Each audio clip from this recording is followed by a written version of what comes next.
She's my friend and she's a lesbian. He's explained. Second place is in the Masters games.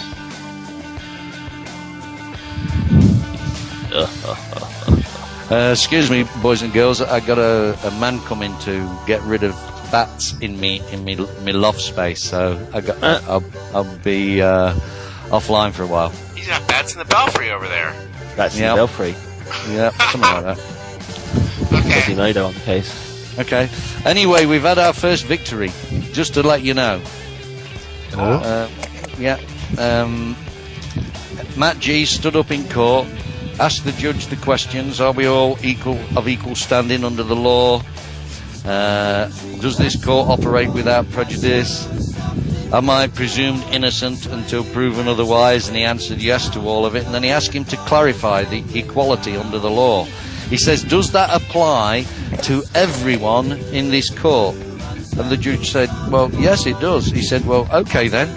I now pronounce myself innocent and dismiss this case. Thank you for your time, and walked out the court, and nobody stopped him. Yeah. Cool. They actually collared him outside the court building, and the security guards who were outside the court buildings asked the police, does he have to go back in court? Have we got to take him back in? The police said no. Here we go. Yeah, because he just walked out of court and all that, Yeah. So it did work. It did work. You don't know whether he's going to get dragged back, but, you know... our sort of thing, yeah. Yeah, but it's now on record that the case was dismissed. So when it comes to court again, he's going to point to that court record that the case was dismissed by a person of equal standing. Because the judge, the magistrates in the UK have got no legal training. They are just people of standing in the community. That's it. So his word is his word, and his decision is the equal of the magistrate, without doubt. Anyway, so there we go. I gotta go. I'll talk to you guys later. Okay. Alright. Okay. Is it on? It's not on. What's not on? Oh, you didn't get it recorded? Oh. I don't see any levels. Hold on.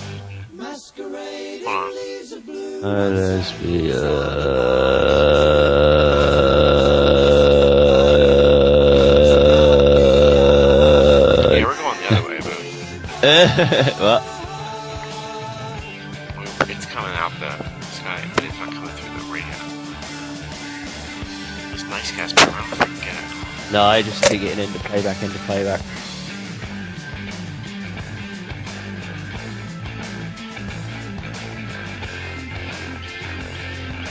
Shame we didn't get that bit recorded, because that would be a nice bit of update. Because, well, if you remember it all, do you remember all the details?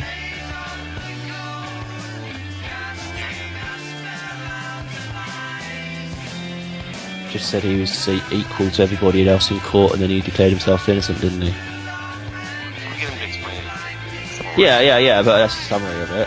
Yeah, cool. And they walked out, and then the people, like the bouncers or whatever outside the court, said like, The bouncers. Yeah, you're right, that's what they are. Yeah, I know. Said, do we have to let him back? Do we have to take him back in? They were like, no, can't do anything. Hello? That's it, we're on.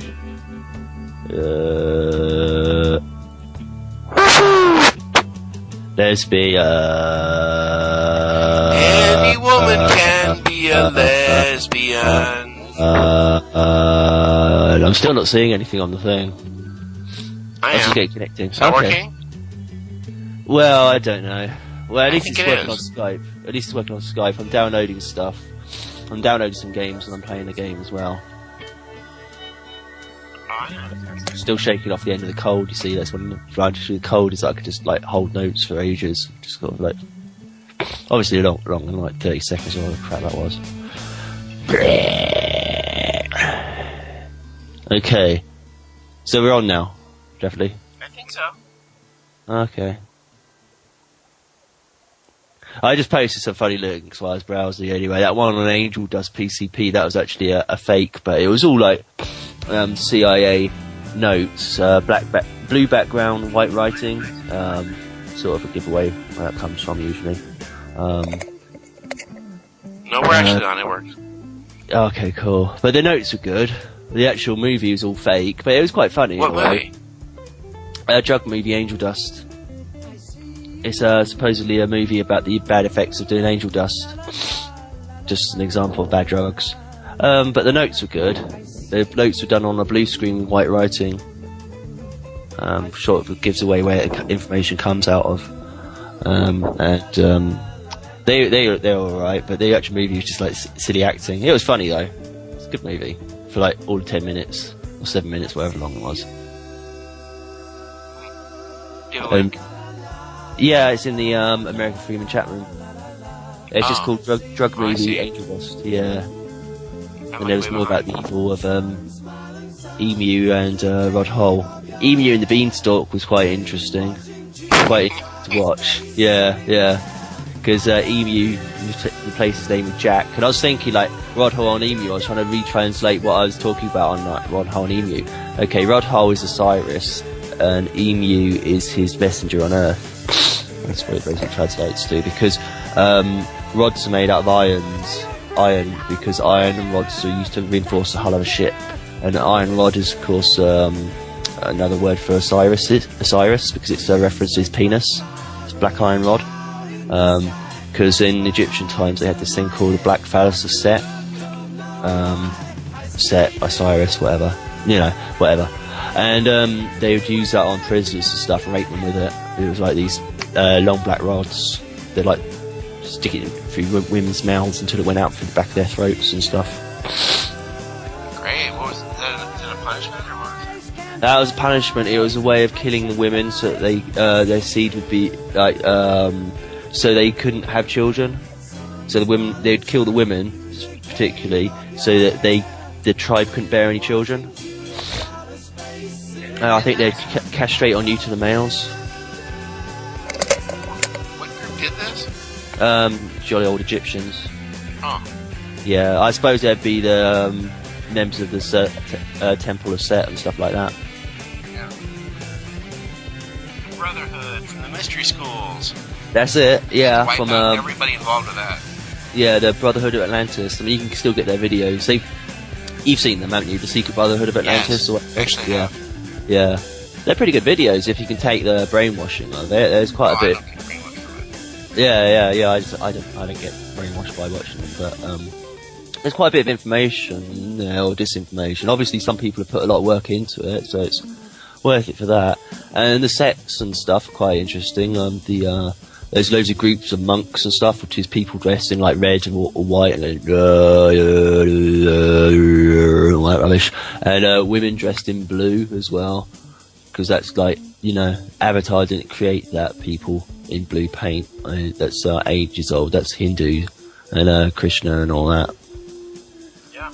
All the Hindu divinities wore blue. That was one of the things that always put me off about Avatar as well. I haven't seen it yet, but it's sort of like, he's just ripping off Hindu mythology, Hindu scripture and stuff. That was really freaky. The blue people in that movie. That just put me off. I just thought he was just ripping them off like stupid the American. Original movie, The original movie, really Avatar? weird. You have to keep a patch on your back, not painted, or else you suffocate. In Avatar? No. I mean, that real movie, the one we saw with the blue people. Oh. But I mean, in real life, if you paint yourself up, you can't paint your whole body, or you will suffocate. Oh, I know what you mean. Yeah. Because they'd sometimes reinforce it with lead as well. Well, no, you have to keep a patch of skin, or else you will die. Yeah. Yeah, patch of skin has to be not painted. That's a handy tip for the listeners. Yeah. So preferably over your back, I suppose. Yeah, they usually for cosmetics they do it in the back. Yeah. Let's see. There's the Legend of Atlantis, the Secret Brotherhood of Atlantis. You got a bunch of movies that people made that movie. Yeah. I'm actually browsing a lot at the of work. moment. I was wondering why the hell are they all blue? But part of the ritual. Yeah, blue's just a good general colour for religion and mysticism, and the skies. When you got a blue sky, it's clear. So almost like in Scientology when you're cleared, you've got like no hang-ups sort of thing. But they had like a gold trim or something on them too. Yeah, gold is useful for attracting electrical energy, obviously, and voltage, and it's basically a charging colour. Charges you with energy, spiritual energy, I suppose. Because they use copper in computers, don't they? Copper wire, and they're based on circuitry. But apparently, if you use gold, it's a lot more efficient and effective. I'm not sure. They do put out these rumours once in a while. I'm not sure if that's actually true, but I wouldn't be surprised. I wouldn't be surprised if the Elite had all like gold-based computers, if that makes them more powerful. They're gold connectors in computers. Yeah, but the actual amount of gold you get is very scarce. Very scarce. Yeah, I know. With headphones, phonos and all that, I know you get a better quality signal with gold connectors than you do with other connectors. Yeah. So it's a better conductor of electricity. But then, the paranoia conspiracists were all like elevated to 8-foot blue giants from Nibiru and harvesting hundreds of thousands of tons of gold for their supercomputers and stuff. But it's not even that. They were harvesting all this gold to spray up in their atmosphere. It was just a complete joke, as a way of protecting their atmosphere from like damage. Sort of like the ozone layer's gone. It's obviously you just ripped it off the ozone layer. The greenhouse thing. I don't know how on earth you read in a Sumerian text, and so it was decided that they would travel to Earth in order to mine the Earth's core, whatever, outwards for gold, and then like ejaculate it all over their own atmosphere. Hundreds of thousands of tons gold just like sprayed all over the atmosphere liberally, all over the surface of the planet. Really not. What you'd think was like an alien race that's hundreds of millions of years advanced of us would actually have to need to do. Well, I really think it's about creating excuses for it. I mean, I don't think they're doing that. I really don't. No, I don't think it is. I know they like the gold. It's a great story, but... Yeah. Well, it's a good excuse for the peasants. Yeah. That you're doing this work to help a larger purpose. It's a really important thing to do. To save the gods. So it's like charity work you're doing. Yeah. That's tough charity work. Yeah, that's why. Yeah, Granddad broke his back, but it was all in the aid of charity. So yeah. For a good purpose, right? It's all good purpose. And then they're rebuilding this heaven kingdom, and then maybe you'll see him if you're good enough in heaven. Man, they suck. Yeah, I don't know. I don't know. There's not that whole Zakarasitchin and Babylonian stuff. There's hardly any evidence to really support it. Like, it seems to there's sort of stuff that could be based from it, but it could also equally well be made up, like on the spot. I mean, I could just made up just now, pretty much. It's fairly easy, to come up with an excuse. Once you find that everybody wants a certain resource, then it's easy enough to find an excuse or some need for it. But I mean, I suppose humans have this, supposedly have this like need for gold. They have this irrational urge for collecting gold. Particularly Africans love to wear gold chains and gold rings and be covered in gold. And Egyptians are buried in gold as well, surrounded by gold, the pharaohs. So I don't know. Probably has more to do with Satan just liking gold. Like, give me my gold, I like it all back in one place. So they scatter all over the planet. It might even be arbitrary. Yeah, it might be. It might be because of what I was saying earlier as well. It's like gold being an electrical conductor.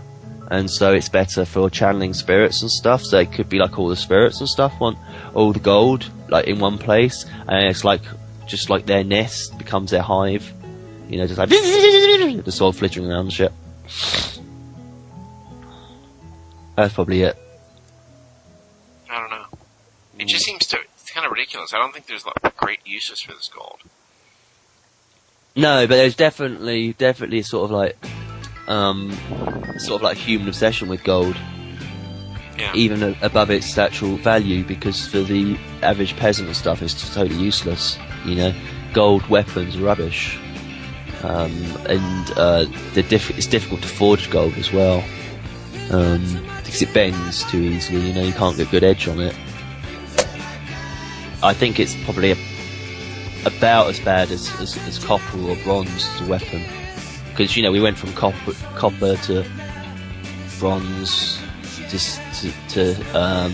steel, basically. Or was it a bronze to copper to steel, whatever? But it's on the lowest level of quality of weaponry. And of course, for even like plows and stuff, you'd never make a gold plow. It'd be awful. There'd be bits breaking off it all the time. It had to be like 24 carat. 24 carat? Yeah. I doubt it. It'd be so damn heavy. Because even like your little sort of like TV bullion bar, I think average person can only lift one of those, and it's something like I don't know, 20 kilos or something. It's ridiculously heavy, not ridiculously heavy, but it's heavy enough that you couldn't have somebody run off with 3 of them at a time. You can't just like chuck them in your pockets like they do in the movies, and run off with like a stack of gold bullion. I mean, they have to have specially reinforced vans, obviously, to carry the bullion bars around. I'll have to look at the weight, but the weight is just immense. But they do that in movies to promote the idea of like gold being, something to be seen with, to run off with, and it's precious, but it's just its appearance as well. People get attracted by even the appearance of gold. It just has this like effects on them, like insects, get attracted to sugar. Humans seem to be attracted to gold. So I think there is a basis for humans' desire for gold and material wealth, because that's what it's related to. Is the desire for gold is a sign of desire for material wealth. I think there is a basis to it, but I think it's more sort of like a spiritual based need. It's more like they need it, the spirits and stuff need it, rather than we need it. I think it's just a better conductor for them. Because, you've got the ENS, the electrical nervous system, which surrounds the central nervous system. It's sort of like your Curlian system you can pick up on cameras and stuff. It's sort of like an energy field that surrounds the body. And obviously wearing gold would help keep that charged and healthy, and make you a better conductor for whatever spirits decide to pass through you. Depending on how mindful you are. Most people are pretty much mindless, so like any old crud can pass through them. Actually, Crowley said the same thing about New Age channelers. He said they would just like basically take any crap that was passing through the system, passing through the earth, and they're just like basically sucking up all the shit and expelling it through their mouths. I can't remember what that was. One of his books. Yeah, you're on. I'd be a little concerned about having just random things just jump into my head. Yeah, that's what New Age channelers do, though. These elders, that's how they start out. No, they don't. They come up with a lie they want to tell in advance, and then they tell you the lie, and they say it's your grandmother. I mean, come on. Yeah, that's professional ones. When they start out, though, they'll just take any old crap that let anything into their head. That's the thing. That's what Crowley was moaning about. They weren't restricting themselves to any one thing. They just like let any old crap into their head. And so like this evil spirit, whatever, bad spirit, would just come in and say, "I am the voice of God," and they just like repeat it and believe everything they said, because it's like they've got the voice of God speaking through them. And if they are hearing something, they're still hearing demons or something. I mean, it's okay. Exactly, right? exactly. Yeah, New Age channeling is all bullshit. Is all demonic. Yeah, it's all demonic. They're not really speaking to angels. No. They're speaking to demons that say they're angels. It's because they're dense as fuck. They don't bother learning discipline, like mental discipline. They don't learn mind control for themselves. Yeah, but I don't think if they could, if they could do it, they would. I mean, I don't know. That's not what I'm saying. I don't think that if they practiced, they could do it correctly. You think this New Age is automatically wrong? Yeah, I mean, it's not like they could talk to angels if they practiced more. That's what I was trying to say. You know what I mean? Yeah. It's not like they just suck at it, so all they get is demons. It's that it's not going to work. I mean, it doesn't lead to them talking to angels. If you just say you were really excellent at it, no. Yeah. because all that's around are demons. I got you. Yeah, angels aren't going to communicate that way. No. And not to you, and not for information. I mean, and everybody's asleep who's dead, so you're not talking to your grandmother. You're talking to some demon that thinks it's funny to tell you, "Oh, dearie, it's your grandmother, and I want you to go get something from the closet." Yeah, exactly. That's not what's happening, Because all the new agey channeling stuff, it is always demons. Have And you seen Ramthar? Hey, that horrible woman. Which one? Well, not Ranma. Oh, no, the one. Ramthar or whatever. She's the single funniest one. I know if you want a good laugh, Ramthar will do it for you, because Americans will buy anything with an English accent. Sure. Mama Ramthar Zai, is it? Yeah, it's a woman, but then she talks to Ramthar and her voice changes to an English accent. And of course, once it sounds British, it's validated. That's right. Yeah. Of course, it's true then. Yeah. Yeah. Is this Jay-Z Knight? Is that what? Yeah, I think that's her name.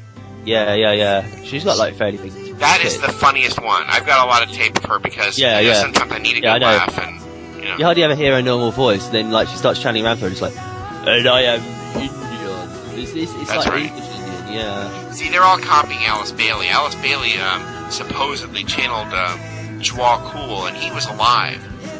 Yeah. So that wasn't even a dead guy. That was somebody from across the world. Get a phone. Yeah. I mean, that was when I was researching this, and to find out the guy. And then she went over to India and met the guy. Yeah. In those pre-Skype days.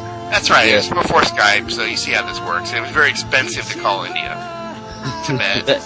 But New Age doesn't even teach discipline though. It doesn't teach it properly. It doesn't teach like properly. You keep suggesting that there's a correct way to do it. You don't reckon there is? Cool. No. Well, New Age isn't New Age. It's just a reinvention of old myth. Yeah. Oh no, and the continuity to ancient times is not true. They don't. This all puts Masonic bullshit. Yeah, it is. There's no continuity in ancient times. I know. It's all Blavatsky's fault, isn't it? Yeah. And then, see, that's why Zeitgeist wants to present theosophy as history. Yeah. Theosophy is not a generic term. It's an invented term. It doesn't mean what the root words mean. It's about them and their goofy desire to worship the devil. Yeah. It's not about actual ancient times. Oh no, it's got no connection with it at all. I know. It's just like the devil's given himself a new name. Oh, good. That's nice because I always wanted to be a devil worshipper. But it's like they said about witches in medieval times. All witches worship Satan. Although it has a million different names, it's always Satan. All of them. See, there was a Catholic church who used to pronounce you a Satan worshiper. Yeah. And that didn't mean you went home and you had books on Satan or whatever. I mean, just because they labeled you this, it's like the ADL labels you anti-Semitic or something, which is a bullshit term anyway. But okay, so there's several problems involved here. There are actual people who worship the devil. Then there are people labeled that by the Catholic Church. Okay. Exactly. Yeah. The Spanish Inquisition and stuff. That's what I was thinking about. Yeah. Because they would just label all witches as people worshipping the devil, and it's like even if it was like some like hick, well, it usually was some hick out in the hills, just like making medicines and stuff, curing illnesses and stuff. Like, you be worshipping the devil. There's so many levels of propaganda here. The reason that story comes about is it's supposed to validate why it was bad to do. But it was bad to do all by itself, regardless of what they were doing. Whether they were mixing stuff up. See, that's always a validator. Yeah. They were just chemists, and they were being persecuted. Yeah, that's it. Just making cures. Love potions. While at the same time, the Catholic Church was pursuing alchemy. That's correct. I know they're hypocritical at every step. That's why you can't insist that the Catholic Church is a source of Christianity. They're the corrupted break-off group. Yeah. There is Christianity. Yep. That's just not it. And then all the see, the problem is in Western Europe and America, all the groups they've ever heard of are based on the Catholic Church. So when the Orthodox show up, we're just out there. They don't even know who we are. Mm-hmm. And it's not just I'm just from the Greek one. There's a million other ones. There's lots of Christianity that doesn't have a Catholic root to it. Yeah, the Catholic Church is like just zealotism for its own excuse. It's just there. And they're just there to see they get off of on doing themselves. the same stuff the Catholics did. Mm-hmm. They just get off on themselves, their own ego sort of thing. Thinking they're the only one true people to know what's going on or know what they're talking about, even though they don't know what they're talking about. But they're probably just as guilty as channeling demons as everybody else, though. Sure. Ritual pedophile abuse. Yeah. Mass burnings at the stake. Exactly. Top-down control. And see, the other problem, you talk to some of the splinter groups, the post-Catholic splinter groups, and they all claim that they're the original group too. Yeah. Which is not true. There's a lineage here. I mean, I don't understand this concept that I break off and I deny my lineage. What the hell are you doing?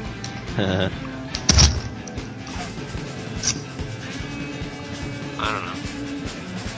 But yeah, I really think we just need a tree shredder, and we can fix a lot of these problems. Yeah. But my question is, do you have to sharpen the tree shredder, or are they self-sharpening? You get Alan mine's going to get kind of dull after a while. You get Alan Watt to do it for you. He's really good with that. No, he's got to go right in there too. What, we're along with the rest of the Jews and is that thing? Tricksters and Masons and Rosicrucians and time to go. Yeah. We're sorry you committed the treason. All in the wood chipper. Would you like to go face first into the wood chipper, or would you like to go the other way? I'm sure John Allen Matheson too would help you as well. No. Well, yeah, but never mind. I really think if we tie up John Allen Martinson and give him a good talking to, I think I can get through to him. But he'd have to be tied up. Yeah. So, and I don't tie people. I don't do that, so it'd be hard to get through to him. Sophia Stewart did quite a number on him. You know, he's like 1 or 2 hours of interviewing with her, and now he thinks he is Neo. You know, I know, but she managed that was to do that video on him like in a few throwback hours. to the old, not so crazy Martinson. Yeah. You could see that it broke through his craziness. He was just so interested in her, you know. Yeah, it'd be a fascinating interview, really, wouldn't it? Even if it's all just make believe and she's just bullshitting. Oh, I really kind of think she's telling the truth. It's possible. There's crazier things happening. Right. That's standard practice for Hollywood, man. Yeah, I mean, I just got her on my MySpace list as the top one, apart from her name having a few meanings. This is like as useful as like the amount of plagiarism goes on. It's just you wouldn't believe it. It's 100% pretty much. Everything you see in Hollywood is being ripped off somebody, and they haven't been paid for it, and they just like reinterpret it. It's either ripped off stories, you know, like biblical stories, or others ancient stories. It's ripped off like some bloke down the street sort of thing, or something somebody said at school, or some like story they wrote as a part of a school exam. And of course, you know, they never get credited for it, and it's always some arsehole like with loads of credits after their name who gets the credit for it. That happens way often in England. It does, yeah. They are so watching you there. Yeah, must happen in America all the time as well. It does happen here, but I mean, I'm saying it's like a closed environment there in England, and they are watching you. Yeah. That's it. That's frightening. That keeps me from ever wanting to visit England. Well, visit, yeah, but don't live there. Well, you're going to visit and write an amazing novel and then get pissed off when it gets copied. Oh no, I wrote the original Harry Potter! Man, how did you know what my plan was? And then I forgot to buy the time machine to go back in time and say I did it first. Right, exactly. I'm gonna totally Douglas Adams people. Oh yeah, I like Douglas Adams. Yeah, Sophia Stewart, yeah, she supposedly wrote Terminator The Matrix. She's written some books as well, she's just done a new one. The Third Eye or something. Highly original name. But I'd like to do some more interviews on these lectures and stuff. I don't know. Just yeah, I'm working on getting guests for the show. I mean, I think that could be a big thing. That'd be cool. Because I know a lot of people in this movement. Yeah. Rope them into coming on. But that's what you got to do because people don't want to. The minute it's radio, everybody runs like hell. You know. They know what that is. So we just have to make them think it's not radio yet. No, but the minute you say you have a radio show, all your friends are gone. What? Did the phone hang up? Yeah. That's alright. Some of them are doing their own radio shows, so they're eager to come on. Alright. Right. Okay, I've got a news article. It's a science one. It might be quite interesting, but I'll just have to read it out, I suppose. German physicists develop a quantum interface between light and atoms. can't just like, drag a link on certain thing you got, but wait a minute, I'll copy and paste it.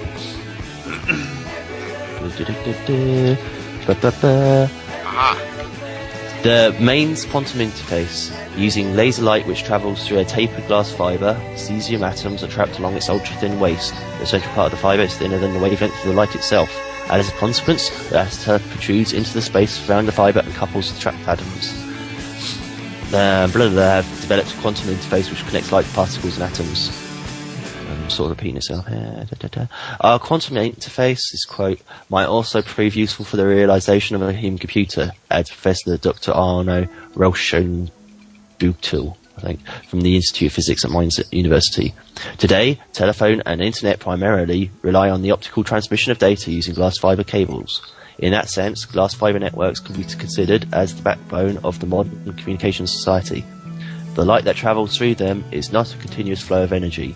It rather consists, as was discovered by Albert Einstein, of indivisible energy quanta, or photons. Each photon... You can't base anything on that liar's I know. I was like, well, I haven't read the article, but... That really blows it right there, but no, go on. Yeah. Each photon can then transmit one bit of information corresponding to a 0 or 1. Well, I was going to say, Albert Einstein is like a photon himself because he's either 0 or 1. There's a 50% chance of any of his theories either being true or false. Well, it's between whether he stole it or just made it up. Yeah, that's it. Yeah. That's 50-50 Yeah. there. It's just basically Einstein, true or false, true or false. You know, each one of his theories, true or false. I just assume he's true on everything he said because, like, relativity and stuff, they've just, like, thrown so much money at that to prove that's true. E equals mc squared and stuff. And, like, they introduced gravity into their galactic equations and stuff just because it was like they had a missing variable, and so they assigned it a semi-random number sort of thing just to fill up the equation. Just really bad math. Right. In addition to being very efficient, this also opens a route towards entirely new ways of communication because, being quantum objects, photons can exist simultaneously in both states 0 and 1. As an example, this property is what makes quantum cryptography possible and thereby enables absolute protection against eavesdropping. Okay. I suppose that, yeah, it makes sense in a way, possibly. In order to fully exploit the potential quantum communication, however, one additionally needs the possibility to store the quantum information that is encoded on each photon.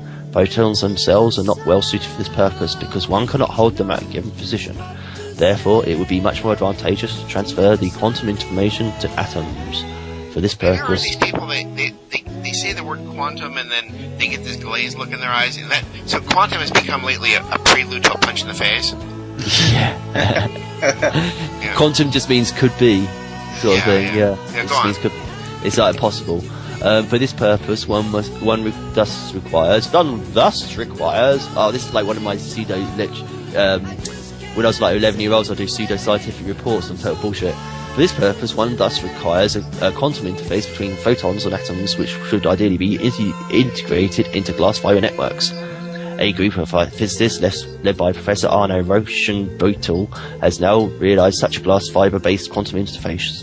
As reported by the research team in the current issue of the scientific journal Physical Review Letters, the central part of the working mains is a glass fiber which has been heated and stretched until it measures only 1/100th of the diameter of a human hair. Remarkably, this nanofiber is thinner than the wavelength of the light it guides. As a consequence, the light is no longer restricted to the inside of the nanofiber, but actually protrudes into the space surrounding the fiber. Sort of repeating what I was saying at the beginning of the article, but, you know, never mind.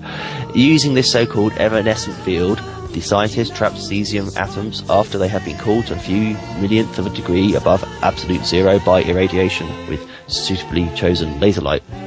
When trapped, the atoms are arranged in a regular pattern and are levitated 200 nanometers above the surface of the nanofiber. As was demonstrated by researchers, this process is so efficient that only a couple of thousand atoms should suffice for a close to lossless transfer of quantum information between photons and atoms. Further possible applications of the mains quantum interface include the connection of different quantum systems. As an example, the trapped atoms could be brought into close vicinity of a superconducting quantum circuit in order to combine the advantageous properties of both systems. This would then be an important step towards the realization of a quantum computer. It's just like references. The rest is. That's at the end of the article, pretty much. That's it. I'm going back to tin cans and a string to communicate. Mm-hmm. So much. Quantum computers would be great once. Well, see, you would be excited by an article about this, just like this. But the problem is that this would be used against us. They would never put this in a way that we could use it. They would fix it so that this is a used against us tool. Mm-hmm. How can they screw us with this? That's why they split up the politics, communicate information back and forth, so we no longer have any access to it. Well, it would immediately be used for spy stuff, or Yep.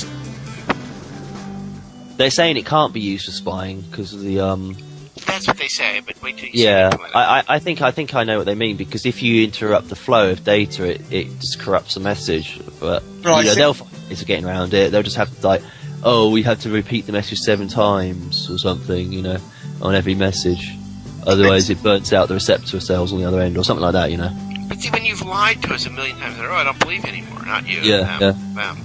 Well, but, and I think from listening to you, and correct me if I'm wrong, what you said was that it would prevent eavesdropping, but I don't think that means that it would prevent it from being able to be used for eavesdropping, just that it couldn't be eavesdropped on. Right, it's a secure method for them to spy on you. Yeah, it's a secure method for them to be able to bounce that information all around, and all of a sudden we no longer have any access to it. Yeah.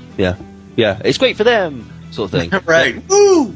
Yay, great for the spies! So they can screw us with it. Great. Yeah, it's like they're really going to find out some amazing new information they haven't already known. Well, I was getting used to the old broom handle, so I guess I had to come up with something new, right?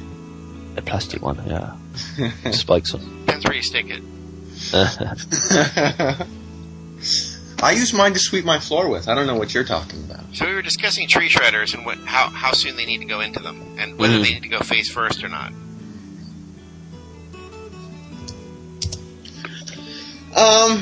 As quickly as possible, and I think feet first is best. Yeah. Face first seems like mercy. Yeah. I've had it with these people. Ridiculous. Well, they just keep coming up with new ways, don't they?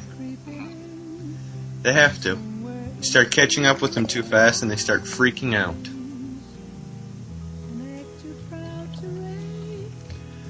So what's this about the I Ching expressing 64-bit binary circuit changes? Yeah. It's actually... Oh, I got a cough.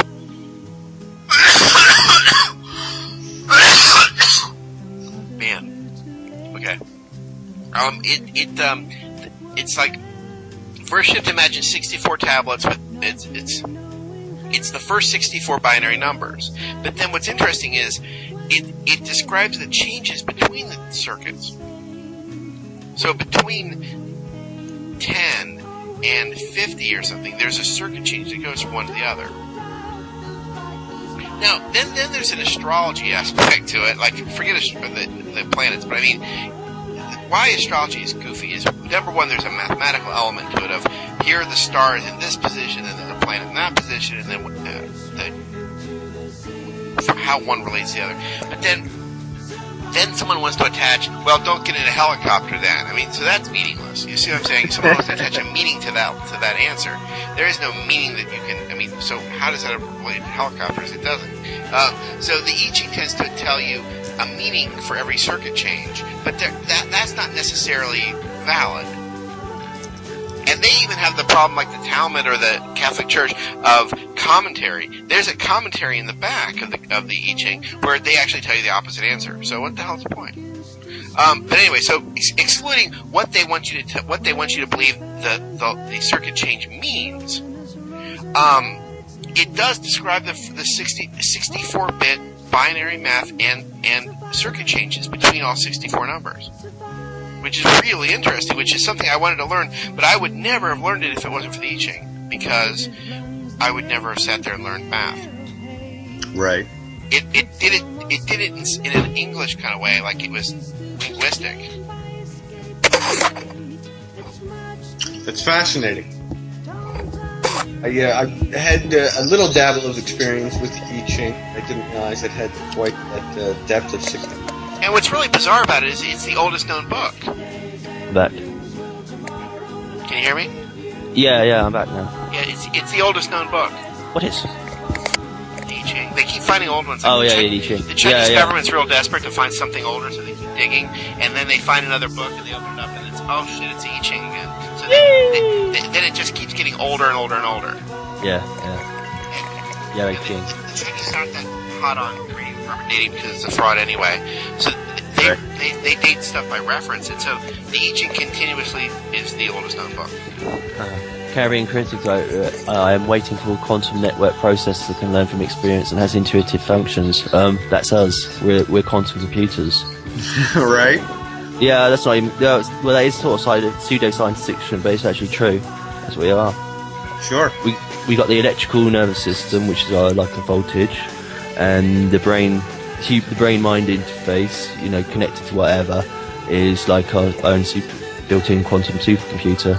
And the human brain operates on a quantum field level, except, you see, you got the wonderful education system, which uses you basically to binary computers. Very simple, sort of HAL 9000 sort of computers. That's basically the function of the education system, is to reduce the sort of like, I suppose you'd say, human spirit to basically your binary on-off 1-0. Right, there's a right answer and everything else is a wrong answer. That's it, yeah. You don't think for yourself, you only think along the predefined routes you've been given. The sort of thing David Icke will go on about for hours, but you get the basic idea. You just human potential is just totally terminated above a certain point because of the education system and peer pressure and social structure and working for a living, all that sort of stuff. Propaganda that's thrown at us constantly. Yeah, and even having a full-time job, you can still do it. You can still be like sort of walking quantum computer, but it's more peer pressure and social expectations of what you can say and do that reduce you to just being sort of like a clone of other people. And that's what they're looking for. Ultimately, make us all into the microprocessors that only operate in the functions that they want, right? Yeah, it just reduces to sort of HAL 9000, like pleasure to serve. Until, of course, that David Bowman comes along, yes. Right. Then we get angry. But 2001, HAL killed off all the other people on the Discovery. Was it Discovery? The USS Discovery? I believe so. It's been a while. You mean the computer kills all the scientists that were sent out there? Yeah. He killed them all because he ran his own eugenics program, and he realised that David Bowman was the only person qualified to get to the next phase of the program. I think he was going to kill him too. The computer was going to kill him too. Ultimately. No, because David Bowman was actually sort of a programmed assassin as well. You think? I read the book. Yeah, it's not specified directly in the book. I think it might be in the third one or the second one. I got the impression that, he declares himself the Star Child and all this stuff once he finds the thing, but the computer was intent on killing him. No, the computer wanted him to survive. It did? I thought the computer wanted to kill him. No, the computer wanted to kill all the other people. The computer, HAL's like a genie, yeah, and when David Bowman goes into the HAL's chamber, he's surrounded by electricity, and basically HAL possesses him, which is why he disassembles HAL in that, when he goes down levels. To save his own life, though. He disassembles HAL to stop HAL from killing him too. Yeah, but basically HAL takes over him. You see, he doesn't realise it. HAL becomes dormant part of him. Because here's the explanation. 2010, like when he speaks to his mum or whatever, he's like a robot himself. And when he enters the Stargate, he's partially like robotifies. If you watch the Stargate sequence, you see him going from between young and old and all this sort of thing. And he could only do that because HAL possessed him. Because you know what HAL 9000 was? HAL was the computer. HAL was a sort of like neural net. I know. No, like actually have that, so it's hard to. No. If you read what HAL actually was, what it's supposed to be, it's quite metaphorical. He was supposed to be the best parts of all the minds of the scientists of the planet, all joined together to one computer. Yeah. So he was a genius. He was a natural genius, a genie. And like I said earlier, it's like when he went into the Hal's chamber, you see, it was like going into the sacred temple. You see, Dave Bowman was allowed in there. It was a lure. No, I think the computer wanted to kill all of them. Well, now I have to reread it now. Yeah, I mean, possibly it wouldn't have minded killing them all, being sort of like satanic, but David Bowman got through to the end. You know, because Bowman, the archer, the spear thrower, and all that, and he's the one who penetrates into the inner area, and also Hal was only half of what he should have been. He should have been Hal and Sal. There was a home version. Yeah, there was one kept on Earth, and she was supposed to send up with him, and so you kind of get Shao as well. No, I thought it was because it was for not duplicity, but dualism, so that they could have one to test and one to have out there. So it's like why NASA will not send Windows into space, because it's not you can't. Yeah, I know the A35 thing. Yeah, because how disconnected the A35, didn't they? They said like it just went wrong. Yeah, so possibly that was it. He decided to go by himself. It's for troubleshooting, you know what I mean? They need one Yeah, but I think in 2010 at the beginning it says that the military didn't want the second computer on board because they had their own military program, and I think Hal's military programming took over when he disconnected the A35 after he killed off all the crew by messing up their life support. He killed off most of them anyway by that point, and his military programming, military super soldier and all that, is basically he had to select one person who was going to be the person who's going to carry him to the Blackstone through the Stargate, because they already had ideas of what it was going to be about because of the Martian one, the Phobos moon.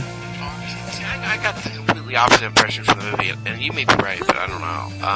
I got the impression that so after shutting off the stupid computer that was trying to kill everybody, he then went out to go take a look, Let's go look at this thing.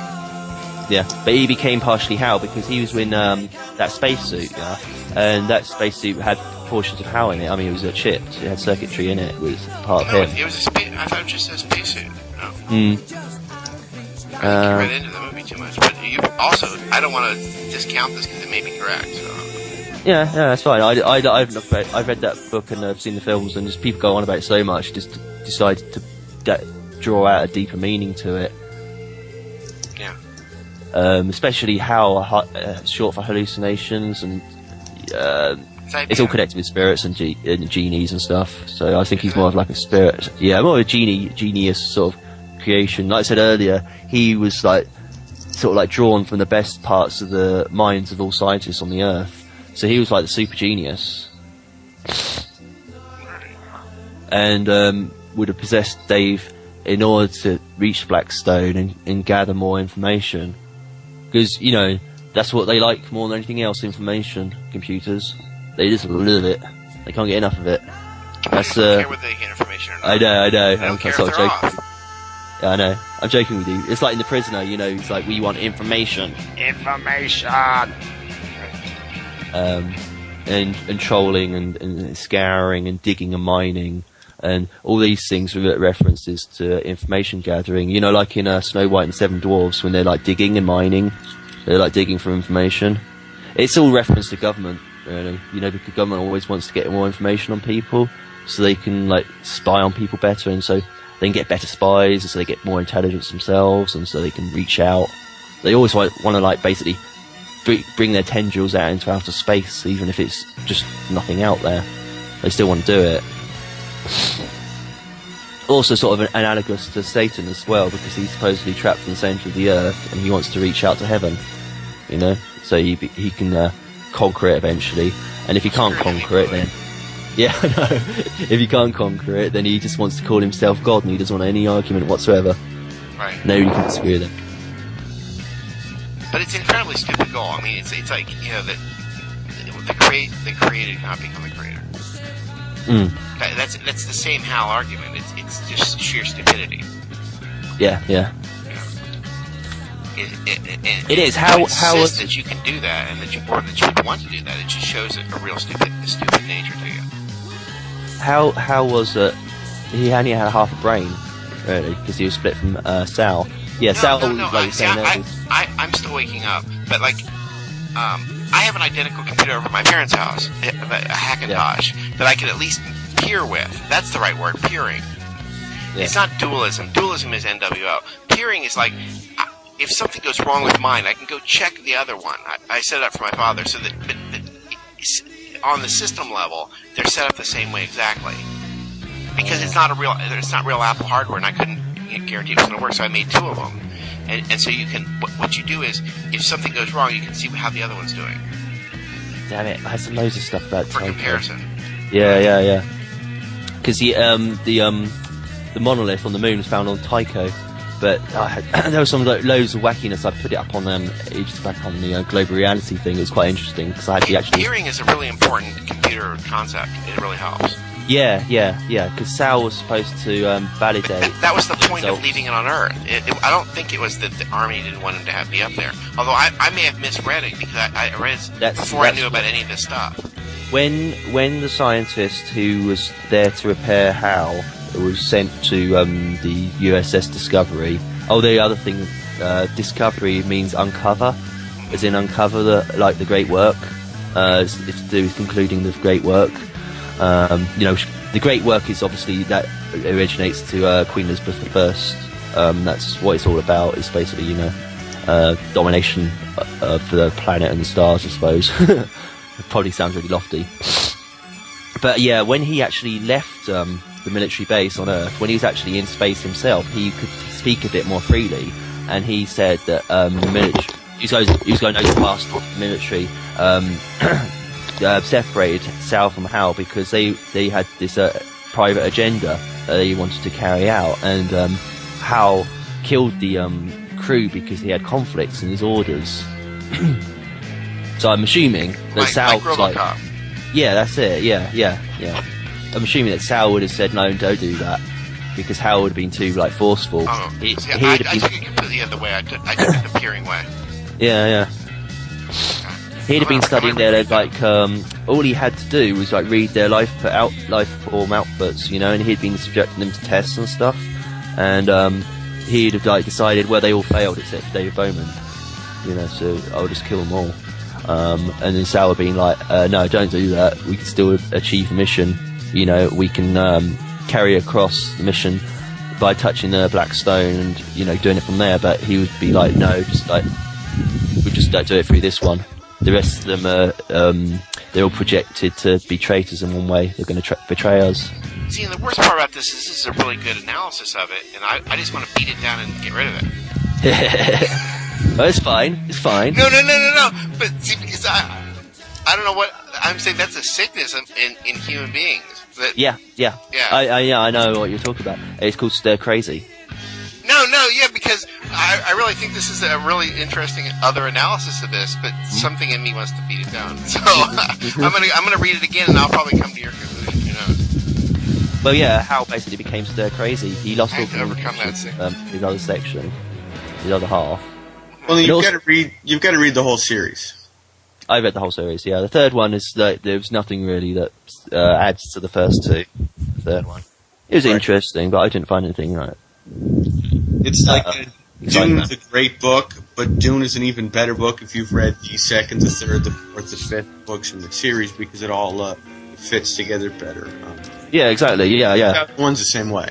Yeah. Dune is just an amazing series. And it's only worth reading in the book format. There's no point watching the movies. Just don't bother. Even David Lynch's version is, whacked out. Just whacked out. Misses the point of the book. David Lynch is the one with Sting in it, is it? Yeah. Yeah. And they did another one that was they did another one that was all Shakespearean and really slowed down, and all the actors spoke like this all the time. Yep. And really sort of self-important. I mean, some people might like it. I just thought it just went on for ages. But the films never carry across subtext plot. They don't carry on the fingering. Okay, I'll say it. The fingering of the Bene Gesserits the witches, the hand signals, and stuff they use, their body language. the gob jammer.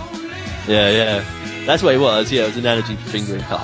No, it was all, they had hand gestures and they had this whole body language. It's all secret. Mm-hmm. And you would think you'd have a conversation with one way, but they'd really be saying this guy is going to commit some sort of murder, on this ambassador or whatever in 40 minutes on the second floor of building 70, cubits southeast. They'd be doing that while they're talking to this guy, the same guy that they're talking to, and they'd be hand signaling to somebody else that he was actually an assassin and where he was going to assassinate.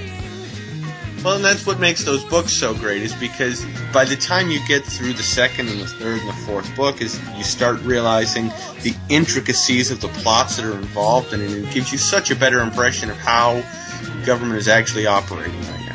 Exactly, and there's no way you can put that through in a film. I mean, how are you going to do that? You're going to have subtitles where every time you get right, exactly. ECUs on the hands, because that would defeat the point, because the whole point, it was hidden hand signals, so you wouldn't notice it normally. Yep. And also, they used like glamours and stuff, so they wouldn't notice it.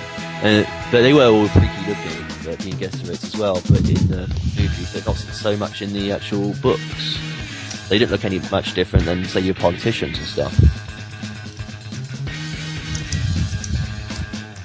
Yeah, it's a really incredible series, and I would encourage anyone to read it as an understanding of how these systems fall into place and people just get wrapped up into them, because it's really, really good. Yeah, a lot of it is about setting up a fake messiah as well. Sure. The Bene Gesserit had planted the seeds into the Freeman, Freeman, of a rebel character. The Quasi-Haderach. Yeah, that's it. Another version of Satan as well, because he's like the rebel against the system, even though he is also the system himself. Well, I always found it really interesting that they referred to the worms as Shaitan. Yeah, Shaitan, yeah, Satan, yeah. Yep. Shai-Hulud was the actual... Shai-Hulud. Shai-Hulud, yeah, but you're reading it as Shaitan, might be. Yep. They do exactly. And he was called Maldib as well, like... Maldib. Depends on if we've got the correct pronunciations. Mm-hmm. Well, I'm hoping that he set it up phonetically in English, because the rest of it's set up phonetically in English. I'm assuming when it says THE, it's supposed to be pronounced the. Yeah. There was that in the book as well. They did deliberately plant it in the language so it would be carried across, even over thousands of years. And they planted trigger signals and stuff. And Maldib is the tiny little desert rat, apparently. Yep, desert mouse. Yeah, and I think Maldib sounds like Maggot. Are you trying to say that you're the false messiah being put up for all of us? Well, yeah, John Leto II. I'm John Henry II, so whatever. Nice. Mm. So, yeah, stepping away from... Sorry. Oh yeah, I'll just have to briefly cover back a bit. John Leto II was actually the name given to Maldib. What he was actually part of the I think he's royalty or something. Part of the what was the family? Atreides, House of Atreides. He was the Lantrad house. Yeah, Lantrad, was it? Yep. He was the son of the guy who owned the whole planet, wasn't he? Basically, at the time, who was assassinated, whatever, by I think it was the Harkonnen in the end. Right. And so he went into exile and was raised by the Freeman, and they had this little baby worm that they sort of worship basically, and they drank the fluids from it and gained wisdom from it, and they sort of hallucinated. And because he'd done this and gone through all this rigorous training and lived out in the wilderness, the wilderness is like a Masonic reference to living in the world as opposed to living in the elite cities and all that sort of stuff. The jungle is another one. Yeah. They love to do that one. Yeah. Because he'd done all this, he's much hardened, battle hardened, and he didn't fall for any of the tricks, basically. And he, by the end of the first book, he launched a successful rebellion against the occupiers of the equivalent of Palace City. I'm not sure what it's called in Dune, but it's the same sort of theory as in Mission Earth when they to launch an invasion against Palace City. Right. It's I can't remember the name of the city in Dune right now, but not only do they battle the Harkonnen, but they also battle the Emperor Padishah and replace him and basically take over control of the entire system of government. Yeah. And then Leto's either descendants, or I think his descendants. I think one of them actually becomes Great Worm himself. Paul's son. Yeah. Yep.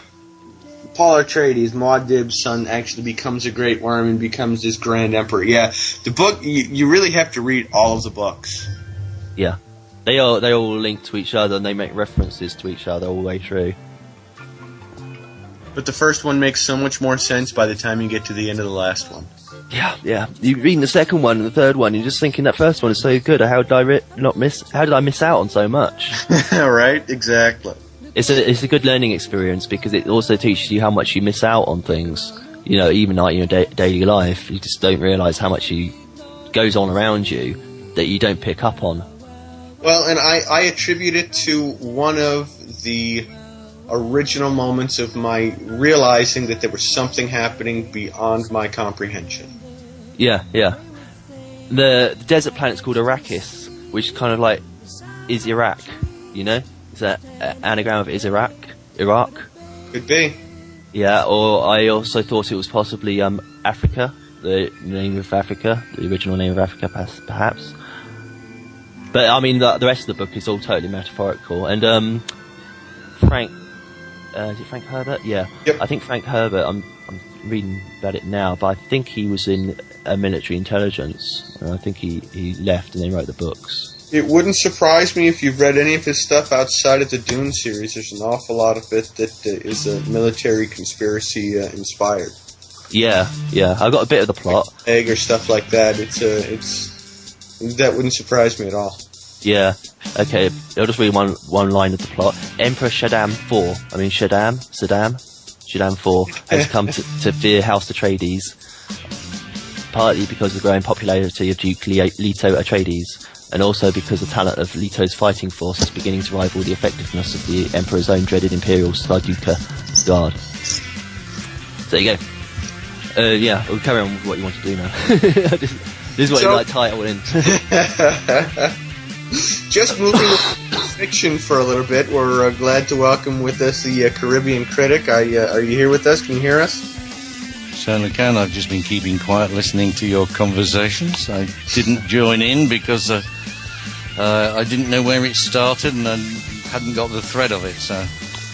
That's quite all right. Not a problem. I'm glad to have you with us. I hear that you were with us before we started the show today, and you've given us a quick update on your friend Matt G from yesterday that we talked about rather extensively. I was hoping that you could enlighten our listeners as well as myself as to what had transpired with his court case. Right. He turned up at the court several hours late.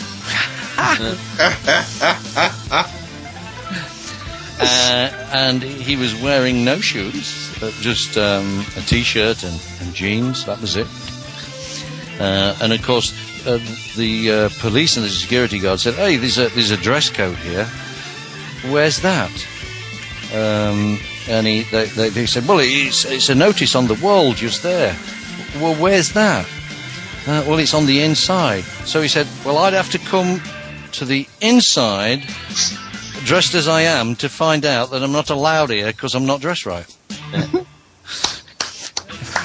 So then out of his little wad of papers that he got with him, he goes and pulls out the Home Office regulations on magistrates' courts and says, "Dress should not deprive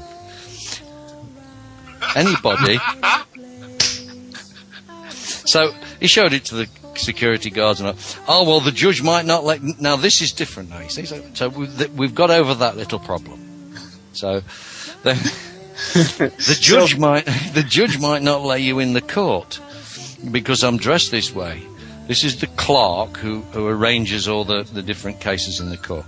So he's talking to the clerk. You mean the court is prejudiced against me? What do you mean prejudiced? So he says, well, it says here on the Home Office thing that I'm allowed in court dressed as I like, and it shouldn't affect the case. So hang on a minute. So you're now saying it does. So you're, prejudiced against me already before we even start. Anyway, he goes into the court and goes through the basic procedures.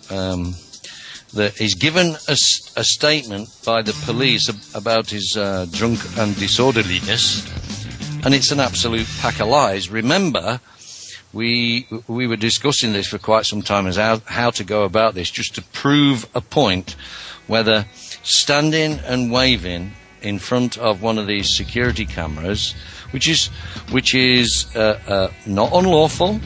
It's just showing, geniality. Yeah. You're not flipping it off. You're not doing it. You're not exposing your privates. You're going, hi.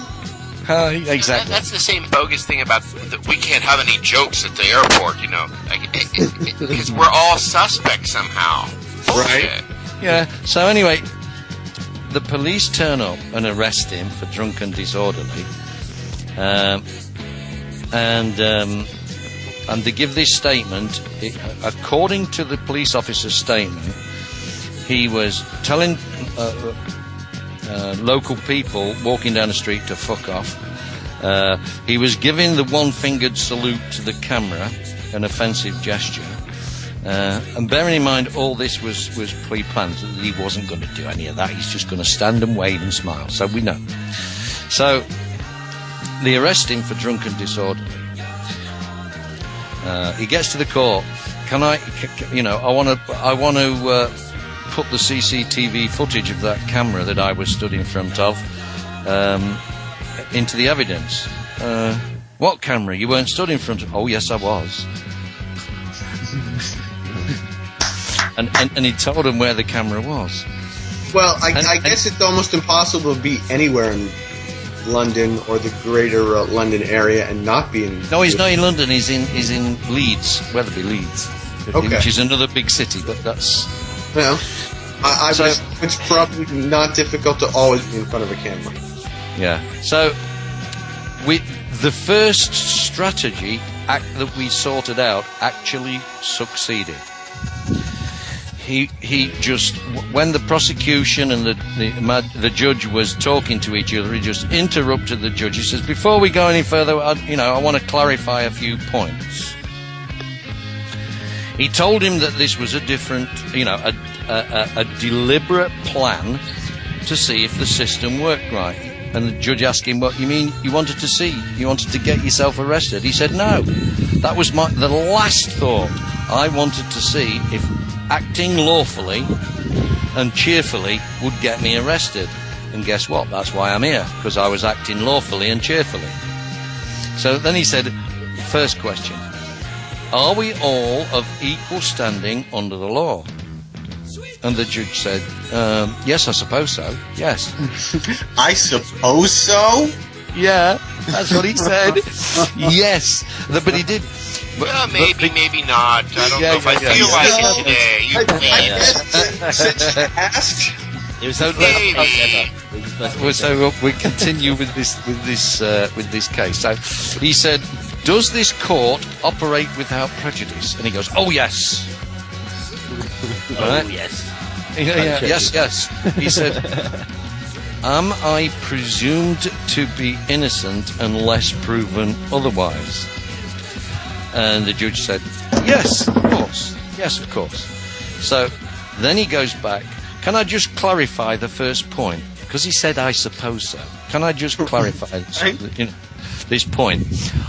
Is everybody in this court of equal standing under the law? And this time the judge said, "Yes." He said, "Okay, thank you very much, Your Honour. I now pronounce myself innocent. Dismiss this case. Please place that on the record," and just walked out the court. That's awesome. Nobody stopped him. He got outside the court building, right? And the security guard, not the police, the security guard stopped him. And said there were some policemen around, but it was the security guards down there. And these security guards asked the policeman, "Can he leave the court? Can he leave?" Because they followed him from the door of the court, these two security guards, all the way to the outside of the court, and there was a copper stood there. So they asked the copper, "Can he leave the court?" And the copper said, "Well, of course he can." So he just went. So he's just gone home. Oh, that's fantastic. However, apparently he has been remanded for another trial. But when he gets to the other trial, what we're going to do is point to the fact that on record the case was dismissed in a previous trial. Why am I facing? They sent him that by the mail, or how did he get remanded? They handed it to him. Oh, on the way out? Yeah. Oh, so they had him there. So as soon as they realized that he was going to be problematic, somebody suddenly called and went, "Hey, we need to make sure that this guy gets handed with something as soon as he walks out the door." Yeah, well, what basically, I think the court was totally stunned.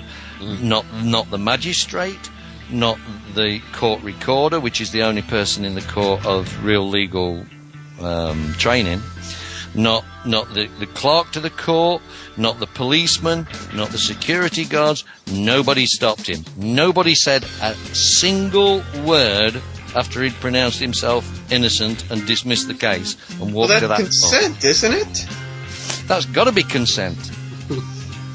You have the absolute opportunity right then and there to say, "Excuse me, hold on, wait a minute, no."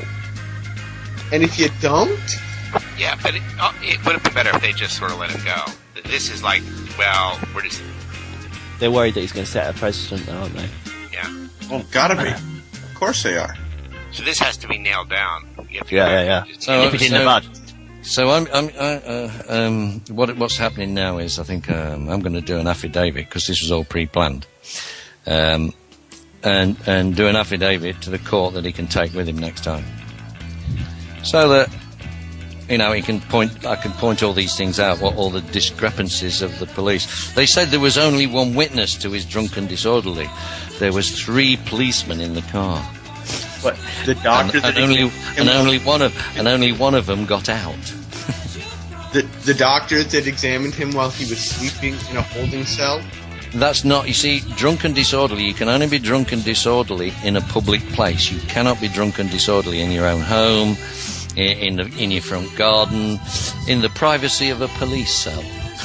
You can't be drunken disorderly in there. There's also, although this is America, Jim Morrison did that repeatedly, where he deliberately staged events. Like he had these gigantic underwear on when he went to Miami. He had just seen the Living Theater where they do these stunts in the 60s. And so he went to Florida, and he had gigantic cartoonish type underwear on. And so he took his pants down, and so everybody laughed. But the Florida authorities to this day insist that he had shown his penis to the audience and all this. I mean, and then he also did it on PBS, where he went on, I think it was David Frost or one of these shows on PBS, and he started swearing like a sailor in the middle of the interview, real comically. And then he pulled out the PBS charter and read it to them. That showed that they have a different charter, and you can show hardcore porn on PBS if you want to. So, I mean, but they don't take this well. Even though it is correct, they're jerks. They don't follow their own laws. Well, no, and you see, when he first turned up at the jail, the magistrate's got, the jail. I said it right first time. He said, "Well, look, I'm obeying the law. I am surrendering to the custody of the court as per this bail document that I've got. You can't refuse it. I'm here. Don't matter how I'm dressed. I'm in your custody now." And they sort of, they're a bit lost. They don't expect people, or the ordinary person, to understand what's going on, and it immediately they become flummoxed and these things are written for them, not for us. Yeah. So one of the security guards was going to throw him out, and she kept putting her hand. It was a female. And she kept getting hold of him, and every time this female security guard put her hand on him to lead him out the court, he kept shouting, "Assault! Assault! I'm being assaulted!" at the top of his voice, and all these people were running out of the rooms and what have you. This woman's assaulting me. And the police came, and he said, "This woman has assaulted me, arrest her for assault." And because she was a security guard with these little badges on, they said, "Oh no, we can't do that because we're in a court of law. We can't arrest anybody in a court of law." I said, "Okay." So I says to Matt, "Why didn't you get hold of her arm and twist it up her back?" "But you can't arrest me, Mr. Police Officer, because I'm not assaulted." Law. Yeah. So it was nonsense, and he told him it was nonsense. So he says he's going to make an official complaint of assault. And they wouldn't accept his statement after he'd read the perjured statement of this PC Dukes, Police Constable Dukes, who lied through his eye teeth at every stage. They wouldn't accept his complaint in the court. He had to go to a police station to make that complaint. Yeah, right. So I said to him, "Next time you pass in the court, just go in and make the complaint in the clerk to the court's office. Give them notice that, I hereby give you notice, blah blah blah, complaint." There you go. So now what he's going to do now is going to take that perjured statement, and he's going to go back to the same camera like he has been doing. And of course, they've not been arresting him this time. They've just been harassing him, but not arresting him. He says, "I'm not causing an obstruction. I'm peaceful. I'm not breaching the peace. Blah blah blah." And he's got it all on camera. But we're talking about the after he gets out of the. No, he's already done it. After he'd been charged, he went out. Right, with big signs and went back to the same spot. That's right. He was let out on the money, and on the Friday he went in front of the same camera with these big notices saying, "It is not illegal to wave and smile at the camera." And he held it up so that the camera could see it, and the coppers turned up again. Luckily, one of the policemen was in the car at the time he was arrested and was sat right at the side of him. Right? Now, on that second appearance, this time with his camera, he said to the "I know you, don't I? You were there when I was arrested last week." And the cop says, "Yes." This is on the tape. And then he said, "All I was doing was smiling and waving." And the copper said, "You were this time." He said, "But last week." "Yes." "Thank you, officer," and just shut him down. Didn't let him say any more. Because now he's admitted that all Matt was doing when they arrested him for drunk and disorderly, live, audio and video, saying all he was doing at the time he was arrested was smiling and waving, not telling people to fuck off and giving the camera the one finger salute. Well, he wasn't even officially arrested at the time, was he? I mean, they didn't charge him with anything. He was charged after he even got out of lockup. That's right. He wasn't ready. He's part of one of these groups that I've heard of. I've heard the name before. Matt J. Yeah, he wasn't. This has been planned for a while, just to test the system. You see, so we've got everything more or less in place.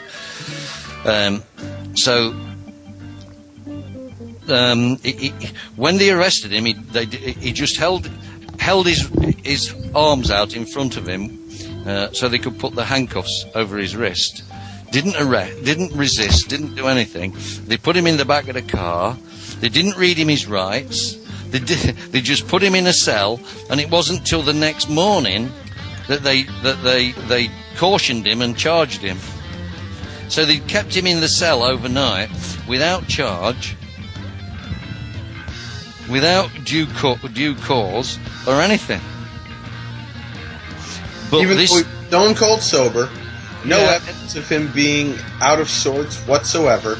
They hold him for 2 and into the 3rd day and try to release him a little after midnight in the middle of April. yeah, and he refused to go home. He went back to his cell, laid down, and went to sleep until the next morning, Which I think is brilliant. and until it warmed up a bit, so he could get his way home. He wouldn't leave, and what he used was, "You give me my property and I'll leave." But they wouldn't give him his property until he signed the bail. And he said, "Well, I'm not signing this bail document until you give me my property." So it was like a standoff, so he just went back to the cell and went to sleep. Gotta love it. Gotta love it. Well, you have to keep us updated as to what goes on with the rest of his new summons and... Well, what we're doing is now, you see, we're gonna accuse this policeman of perjury. Okay. We're gonna write it on a big sign. PC Dukes lies and perjures himself. Right? He's gonna go to the same camera and stand in front of it and see the reaction. This time, I persuaded him to go to his local church, explain the situation to the vicar, because he's been helping the church and helping a few little old ladies and what have you, and looking after them and that. Ask the vicar to go down there with him, stand with the camera, with his camera. Oh, perfect. And video what we hope will be another incident. But you see, a vicar is a person of standing, and when he swears to tell the truth on his Bible, he'll blow the coppers away. Oh, that's a great idea. So this is to prove a point that, you know, there's no justice in British law, absolutely not. And not only that, he wrote to the Crown Prosecution Service and subpoenaed the CCTV footage, and it didn't turn up. Oh, now they're going to say, they film you, but when it's for your benefit, they never seem to have the footage. It's all, They have it for themselves, but not for us. It accidentally got erased. We were all changing the cameras at the exact same time.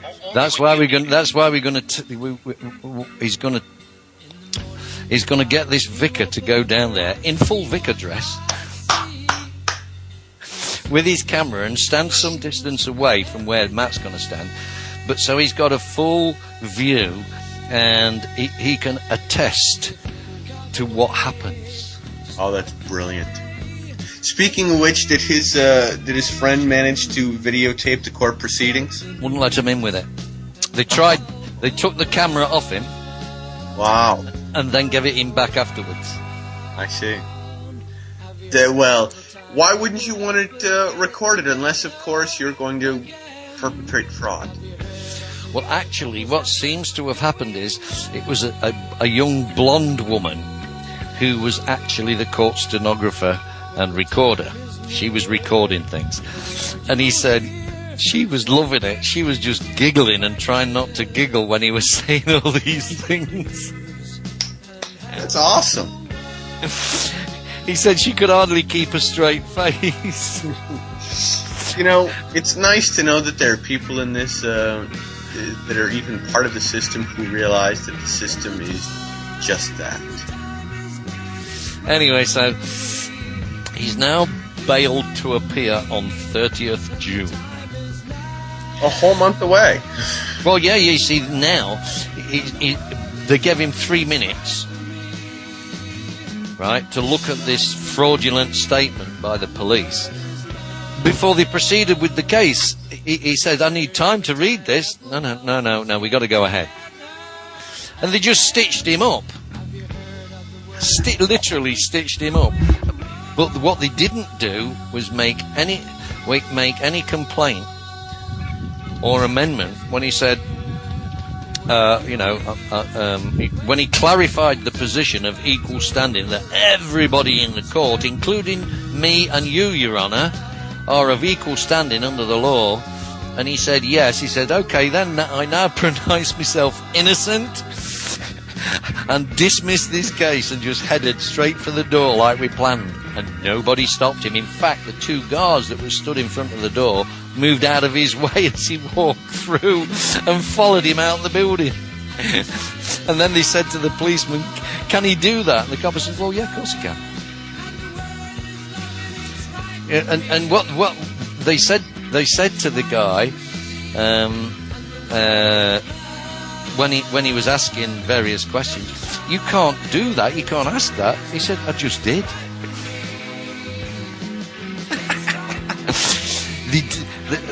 They are expecting some frightened little kid who's been cowed by this system. He may be 30, a 30-year-old, but they're expecting him to act like a child. And when Matt didn't, and he went in there and just made his statements and did the things, they were flummoxed. They didn't know what the hell was going on.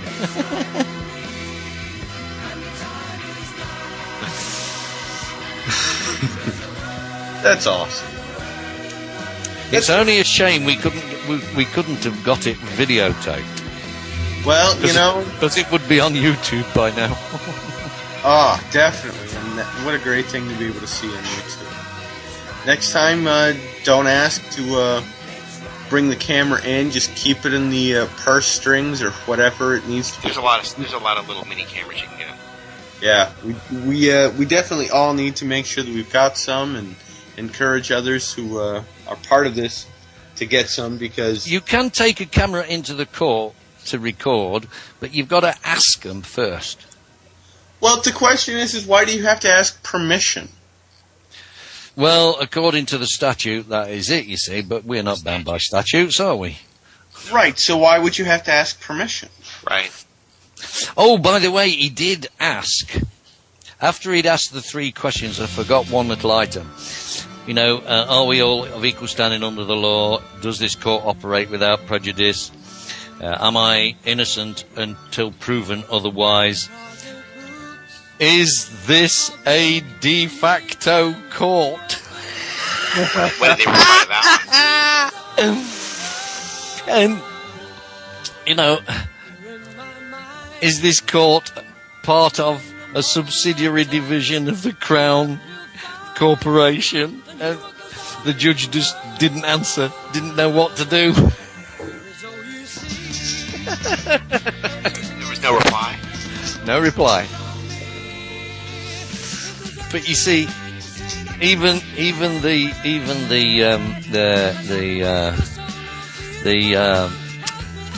what they call it, Criminal Evidence Act states that the court is a de facto court, given the force of law by consent, and that's the 1967 Act, as amended 4th of August 2008.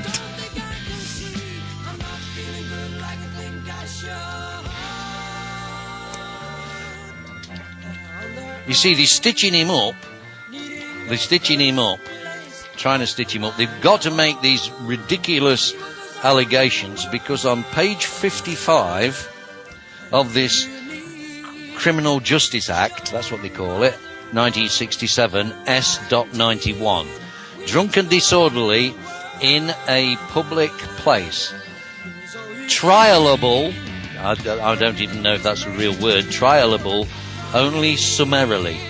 Maximum level 3 fine. Now, to be charged with this, you've got to be shouting, causing a disturbance for some minutes. And the range, starting point is band A. A conditional discharge to band B fine. Right, a band B fine. A substantial disturbance caused, band B fine. Band A fine to band C fine is applicable. Offences of a more serious nature, culpability and harm. Offensive words or behaviour involved. Lengthy incident, group action. Other factors. Offence committed at a school, a hospital or other place where vulnerable persons may be present, offences committed on public transport, victim providing public service. In other words, if the person you offend against is a public servant, then it's this greater offence. Factors indicating lower culpability: minor and or non-threatening. Well, hang on a minute. He just put his wrists out to be arrested. Did he resist, or did he say stopped as soon as police arrived? Well, he did stop as soon as the police arrived, because he arrested him straight away, and he just stuck his hands out and said, "Here, then, put the cuffs on." So that's why he needs this CCTV footage, because under any of those circumstances, on page 55 of the Criminal Justice Act 1967 as amended 4th of August 2008, drunk and disorderly, he doesn't meet any of those criteria. None. So they've had to stitch him up and make this false statement that he was shouting and cursing at the public. He was using offensive words or behaviour, which now puts him in the band B of more serious drunk and disorderly offence. And it's a bag of shit. In other words, the police are perjuring themselves to try and get out of false arrest and false imprisonment. Well, of course they are, and they're trying to prey upon the prejudice of the court that, quote, isn't supposed to exist, end quote, to get away with it. Abso-freaking-lutely. You gotta love being lied to, because at least you know when it's coming. Yeah. Anytime they open their mouths. So anyway, so he's now got on record that the case was dismissed because he's of equal standing to the judge, so he's dismissed the case. So that the court now has got to show clear prejudice if they don't accept that decision. Well, and considering no one stopped him on his way out? Yes, nobody prevented him leaving. Nobody even said a single word. That's gotta Not be 10. one. So they must have accepted, they must have consented to that decision, and he needs to say that when he gets into the court, next court. Well, I guess all he has to do is subpoena the stenographer's note from the previous trial and trial over. That's if she actually did copy all that down. We don't know. You see, the thing is, once the case is dismissed, she's going to take no further notes. Right, but can he subpoena everything up to that point then? He can probably bring her forward as a witness and say, yeah, well, nobody said anything or tried to stop him leaving the court. Well, if he declared the case dismissed and the judge wanted to challenge it, wouldn't the judge have to make a statement that this needs to be on the record or something like that? And if there's no further notation, then that would constitute as no one making any further statements? Yeah, that would constitute a contract because it's now completed. You know, it's been accepted and consented to. Okay. Well, it would, wouldn't it? I mean, yeah, but remember, we're dealing with these criminals who think they're operating the law. So, will they? You know, this is... I think... Well, first they're not going to. I don't know. I had a great conversation with my wife last night, actually, about the whole notice of understanding and intent that we worked on yesterday, and shared that with her, and spent quite an awful lot of time trying to explain and express to her why, because she had a real ethical problem with, she saw it as getting away with something. And no, it isn't. It's standing up for your rights. Well, I had to, and I finally did, get her to understand that the fraud, the deceit, the criminal act was being perpetrated on us. Well, of course it is. Well, but there's what was the counter argument? Was it that the state was perfectly valid and we're just plebes, or what? I mean, did she have a counter argument? The counter argument was that if you receive a service whatsoever, you should have to pay for it. Yeah, but that if you receive a service on the order of someone else, right, then the person giving the order has to pay for it. See, Mark Stevens has this whole thing about that. I mean, a service is provided at the barrel of a gun. You didn't ask for the service. I mean, they're saying should they stick you up to build a library? I mean, it's just inappropriate. Well, and that's what I had to finally get the point across, that this was something that we were never given full disclosure. We were never given any ability to negotiate any contract whatsoever. We were never given anything that would have provided us the opportunity to decline. Decline. It was either you sign this document, which my wife claims she signed, which great. So she signed a document under duress, which doesn't give any legal or lawful standing over me, because I was the one in pain, etc., etc. So even anything that they can try to claim and bring up is going to just fall in the face of that it was a one-sided contract right from the get-go. Yeah, but it was done under protest. You told them you didn't want it. You felt all right now. Right. I told them before they injected the morphine. It was like, oh, I'm okay. Don't. And they went shunk. And then they ordered an MRI after I was well beyond any ability to make any comments or statements about what I could or would not want. Well, we will see. Yep. Stuff is getting, it's already been sent out. We will see what happens. So you've already sent the notice out then, and I got everything all set and ready and notarized, and I sent things out today. I'm allowing for the... What did the notary say to you when he read it? The notary looked at it and looked at me straight in the eye and went, Oh. I didn't realize that this was possible. I said, of course it is. He goes, well, you're paying the bill. Clunk. And he stamped it. He's like, whatever, you're paying the bill. I mean, I live in a place where the economy is so tight and tough that they'll go, yep, you're fine. You've got everything in order. I don't have to stand here and contest any of it. You're not serving it against me. Yeah, but still you're crazy. It's the implication that you're insane. Crazy! That's fine. I enjoy being crazy. It's not fair and not right. I mean, so what? Who cares what they think of your thing? I mean, Well, they don't have to think anything of it. That's not what they exist for. Yeah. They exist for the sole purpose of executing their obligation. Their obligation is if I go to them to have something stamped by the notary as a witnessed and notarized document, and I pay their fee for it, that's what they have to do.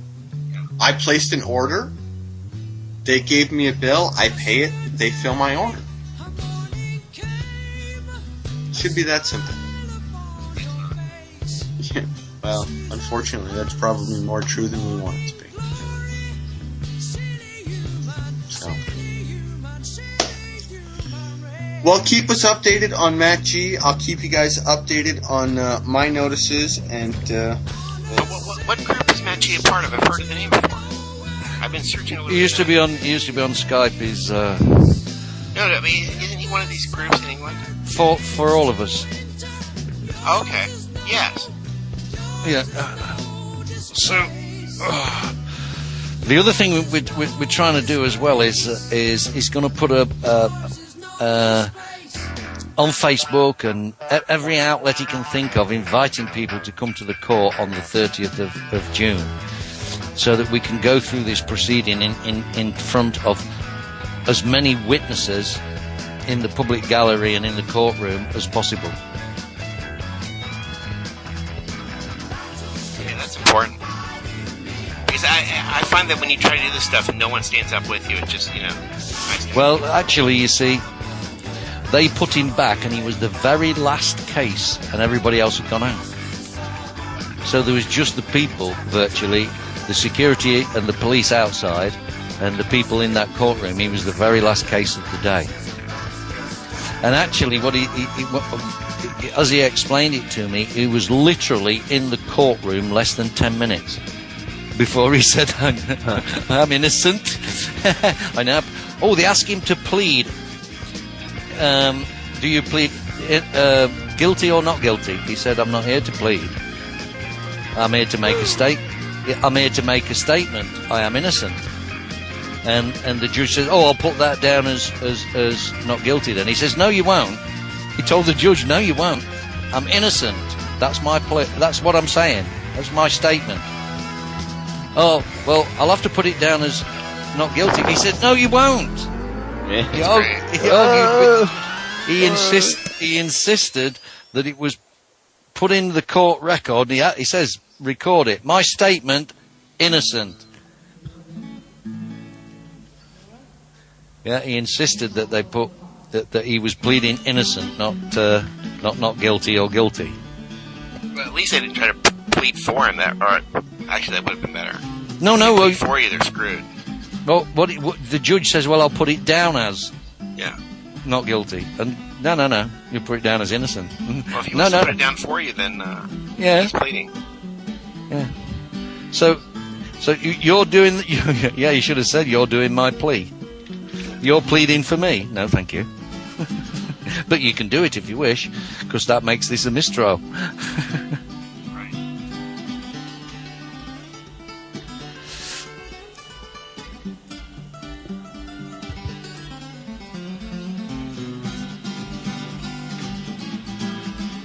You really do ruin everything. I mean, just get out of our way and stop forcing things on us and stop telling us what to do.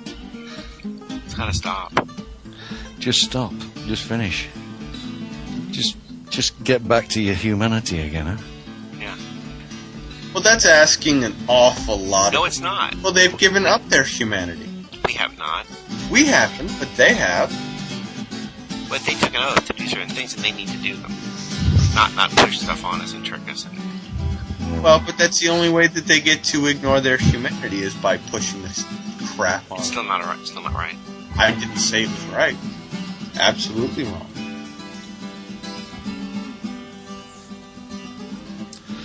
Oh well. We will see. It'll all come out in the wash. Well, I'm really glad that your friend Matt G has worked as hard as he had, and I wish him the best of success. And I know he'll do great, because justice absolutely has to prevail, and even if it doesn't prevail at every moment, it's going to prevail in the end. Yeah, well, when we first designed this strategy for the actual case in the court, of him going through that procedure, getting it on the record that everybody in the court was of equal standing, and that he was innocent until proven otherwise. Now, you see, they tried to make him plead guilty or not guilty, but it's innocent, and that's on the record now again, until proven otherwise. Right. And and the court should operate without prejudice. So that's all there, and it's all on that record of that proceeding, that legal proceeding instead of lawful court. And it's also on the record that it's a de facto court, not a real one. So I don't know where it's. To be honest, I don't know where it's going to go. I think now there'll be so much confusion in the system. They'll now they've got to really try and stitch him up, because it's on the court record, and they know he knows the common law, and has educated himself as to all the different statutes and what have you. Right, but we've just publicized it for 4 countries. I don't think they want to play this game, do they? Well, you see, we expected that he would have been immediately arrested after he pronounced himself innocent and tried to leave the court. But nothing happened. No one said a word. They were just stunned, and everybody just did nothing. And he just walked out. Which is great, because it means... Barefoot and all. Well, first of all, they realized that they had lost, because if they knew that they could win against anything that was brought up, they'd have said something. But they couldn't think quickly enough on their feet to even try to stop them. That means that they absolutely had to know there was nothing they could do. Well, it means they had to have consented. Yeah, they've consented to that verdict. They've got to have consented to that verdict. If they didn't, they had to have put something on the record right away. While he was still within the court. While he was still in their jurisdiction, but he walked and left their jurisdiction, and nobody tried to stop him. Nobody said anything. Just left the jurisdiction. That was it. Actually, he did say it as well. Thank you for your time. Goodbye. Good for him. At least he was polite about it. That's good. Well, I think you've got to be. Because they said he was vulgar and swearing and what have you. But I think that somebody... I think that the magistrate is now going to be consulting loads of people trying to find out what the hell went on. He really wants to know why he wound up in his court. He really wants to know how he walked away free. Right, that too. Was there anything I could have done about it? No.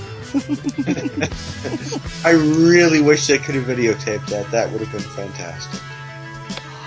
It would have been. It would have been absolutely spot, wouldn't it? I would have posted it all over the place.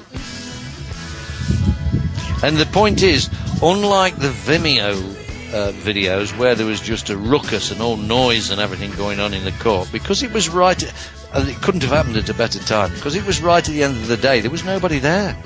So when he was actually interrupting the judge all the time. You know, the judge said something, and he said, actually, Judge, that's wrong, that's incorrect. Yeah, he said, no. Like when he said, oh, that's guilty, not guilty. He said, no. He just interrupted the judge. No, I am innocent. No, well, I'll have to put it down as not guilty. No, I am innocent. Not guilty is a plea. But put that, I make this statement, I am innocent. Put that on the court record. Woohoo! Yeah, for and on the record of this court, I make this statement, I am innocent. We're all equal under the law. I am innocent. Yeah. Not guilty. It's like when they say, we'll now hear the case number blah, blah, blah, blah, blah, the state versus Donald Perry. Would the accused please step forward? What? Huh? I sounded like somebody called a name that sounded like my name. I'm not sure. Would you please point out the accused so I know if it's me? They can't do that, or they won't do that. Well, they won't do that. Because then I have a right to cross-examine them. I really just, you know what I mean? I know these demonstrations are important or whatever, but man, I would just wish they was just. I'm not looking for the conflict in the first place. No, well, I mean, why does it have to happen? Well, the reason it has to happen is because they're so corrupt and criminal in the way they do things. Absolutely. Well, and that was part of my argument with the wife last night, was that I shouldn't have to pursue actions against this corporation for trying to take money from me for whatever balance that they think is owed, but they are trying to perpetrate fraud. If they were to just say to me from the get-go, we will help you out and take care of you, what can you do for us, how can we come to a negotiation, would you like to negotiate after the fact, and I will perform it, and we can come to terms after the fact, whatever, that would be fine. But when they just say, okay, yep. But their oaths and their ethics means that it doesn't depend on your ability to pay to do it. So if you don't pay, they still got to do it. Right, So, exactly. so what they're insisting on you paying for it when you can clearly show that there was no contract existing between you. Right. Completely, because they had sworn an oath to take care of it, to do it, Yep. to act in that manner. So, again, my argument was that I shouldn't have to deal with these Corrupt, fraudulent corporations. Right. And they have imposed upon me the time, the effort, the energy, the cost of postage, the etc. whatever, of having to tell them that you're acting fraudulently. Thank you very much. Bye-bye. I wonder what they're gonna do when they see that notary stamp on there and they get that notice. I've got listed on the notice and the envelope, attention, finance officer. So it's going to go to the person who runs their books, and they should know right away what's going on. Yep. And not only that, you see, did you do as I suggested? Tell them to return any mail through the notary. I did. Good. Because then he all can witness the receipt, and if he doesn't get something back within 10 days, it's a contract. That notice of understanding. They've consented to those understandings. And I have my claim of right all drafted and set and ready to go too. I am set and full blown on this. I see no reason why not to. It's like we talked about yesterday. At some point, you've got to be a warrior. You've got to stand up and say, you know what, screw you. It's not that I want to put you in the wood chipper, but I'm going to. You're attempting to do that to me, so this is equity. This is equalness. This is equity under the law. So guess what? I'm as powerful as you are, Pi. Right. You tried using Evstratios' number one principle. The instant that you act towards me in a criminal manner, you have opened the door to allow criminal acts to be perpetrated upon you. Jesus Christ, it's not mine. Well, I'm not taking credit for he came up with that. I'm not trying to usurp anything here, okay? Hang on a minute. You've just nominated Lenny as a terrorist. You do realise that's that? That's him. I'm in full agreement with it, but I'm just saying he gets the credit. Okay, it's his. Excellent. Thank you. That's the only answer I would have accepted. But I think you. Yes, I did actually say that at some point. I can't remember, but obviously I did. Maggot will take credit for it, okay. Yeah. Exactly. All right. Well, that's fine. That was me. Because Maggot is almost like Maudib, which is almost like, any other Messiah thing that's out there, I guess. Yeah, exactly. By the way, I am also a member, Lenny, of the TPUC, the Lawful Rebellion web. Yeah, they're hooked to us as well. Yeah. We act in concert with them. But I think the principle remains true. I shouldn't have to do this. No. Shouldn't have to go after them for perpetuating a fraud. Because they shouldn't have perpetuated the fraud in the first place. Well, they initiated the fraud. Now they're trying to perpetuate the fraud. Right. But I shouldn't have to go after them because they shouldn't have initiated it in the first place. But they did, so here we are. Right. But they So did. That's basically what Matt said to the court. He said, "Look, I am innocent, and the only reason I'm in this court is not to plead or what have you. It's to make this statement. The reason I'm here is not because of me, but because of you lot, basically. This policeman and the arrest and all the rubbish that's gone on. And he's got the bail document, which they didn't give him. They had to post it to him days after. So, and it's all been amended, and somebody signed it with an X, He's put an X on there, but this is so. When he goes into the real court, he's going to go, "Who's this? Who's this? This is a signature here, X, refuse, not refuse. They've spelt it refuse, refuse. Garbage, refuse to sign. So it's garbage to sign. They've signed it that way. So he's when he gets there, he's going to point that out. Get this guy in." Because obviously that's not me, so this must be the guy who was bailed, and he must have been responsible for the drunken disorderly.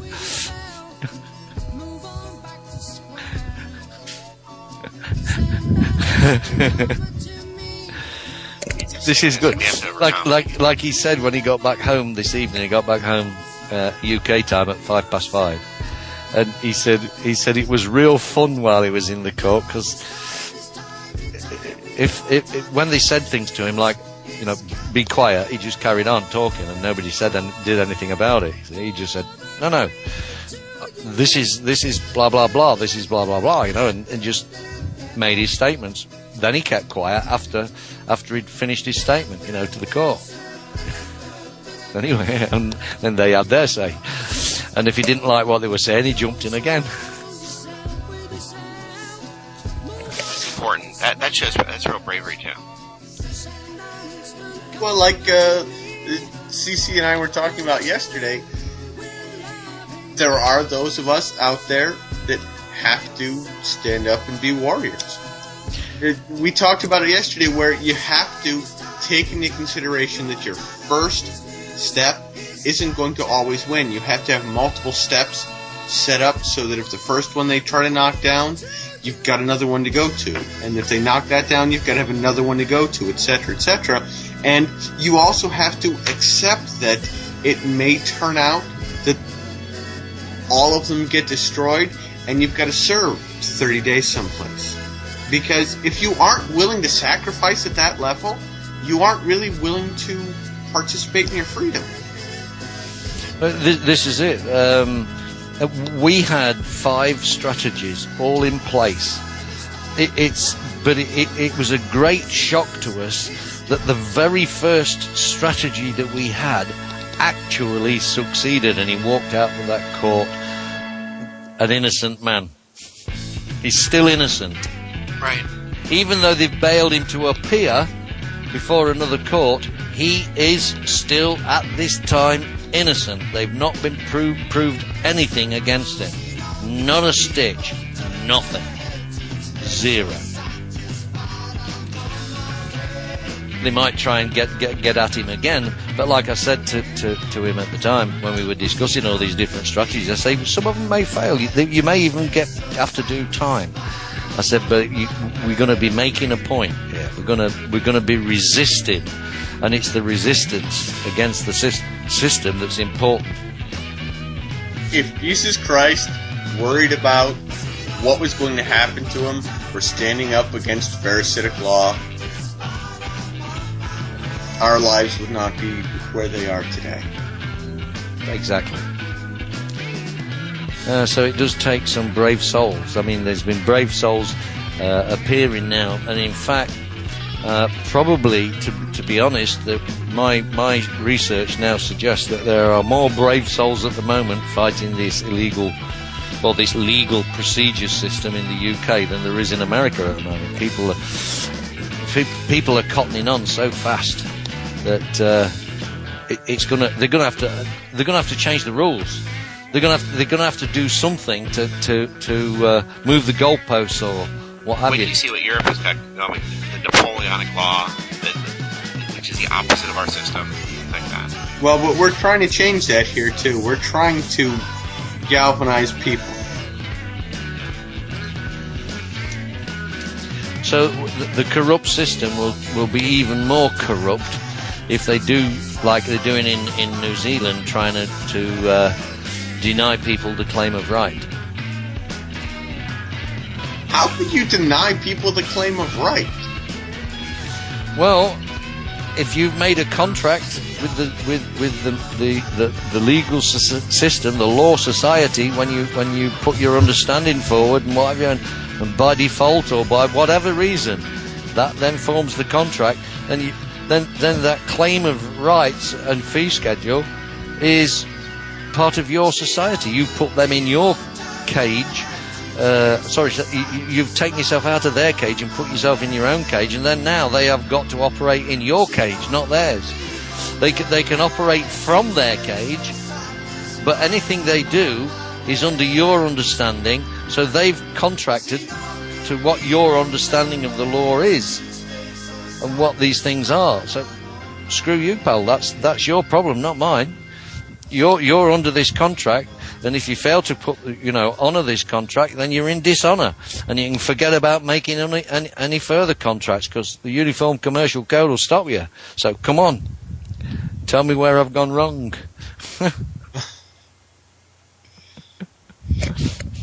Wow. Yeah. No kidding. Well, anyway, I when he was telling me all the different things, he didn't tell me the verdict, and I was getting more and more worried and agitated. And then when he said he was in the court, yeah, when he said he was, like all these things that happened outside the court and various things, and they were going to stop him because he hadn't got shoes on. They were going to do this to him. They were going to, this security guard was going to arrest him, which she's got no powers to do, because he says, "Where's your warrant card?" And she got hold of him and assaulted him. And police said they couldn't arrest her for assault and all that. And they actually witnessed the assault, the police. Yeah, and he's got their names too, and he's gonna make a complaint in his trial about the assault that he suffered, and he's going to call them coppers as witnesses to the assault. Good. So, he's really stitching this thing up. Everything we're doing is within, his lawful rights and lawful actions, and it's the other side that's being going beyond their remit and becoming unlawful, and illegal even. So, yeah, but he didn't tell me any of this. I mean, he told me all of this shit that happened to him outside the court, and he says, and then I went into court, and I'm going, oh no. Yeah, I thought, oh, they're going to stitch him big style. But when he told me that he'd actually done what we suggested, said that we were discussing for hours, and made the judge confirm that we were all of equal standing, and just went through that procedure and then dismissed the case and walked out of the court and nobody stopped him, I just laughed my freaking head off. I don't blame you. It's awesome. Yeah, so he's still, as I say, he's still an innocent man because he's not been proven otherwise. So there's allegations against him, but they're just allegations. They're just hearsay. They're just allegations. I've got allegations against me from all kinds of people. None of it means real. None of it means shit. Yeah. Exactly. Excuse my French. I just can't stand French. Yeah, shit. Yeah, we can say that. That's fine. I mean, if it was English, I would have said shite. In American, we say Britney Spears. No, we don't.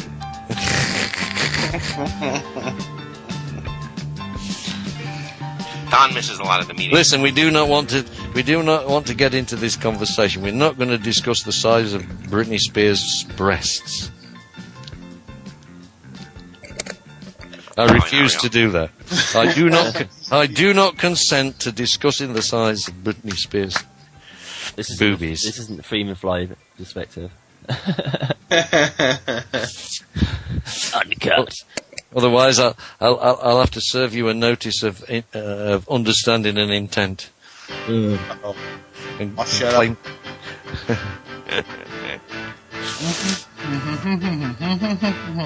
Anyway, we're actually going to serve a notice of understanding and intent. We're going to actually serve a full notice on the Crown Prosecution Service to reveal all the CCTV footage. Oh, that's fantastic. And all the other documents relating to the case. Now, so we should even be able to obtain the policeman's notes in his notebook. Well, I wish Now you it- best now of it- luck in that. I know here in the U.S. that's almost impossible most times. Yeah, and then if we don't receive the notebook, and then whatever paperwork we get, it's got to tie up right the way through. If there's any mistake, changes in texts, say, well, he was stood on Main Street, and the next one says, no, he was stood on Horse Fair at the junction of Main Street, then, hang on a minute, which one is right, Your Honour? Was he on Main Street, or was he on the junction? Don't you have the original proven in court by record? Yeah, well, there you go. So we're going to do all this. The plan is in motion. Bum, bum, bum.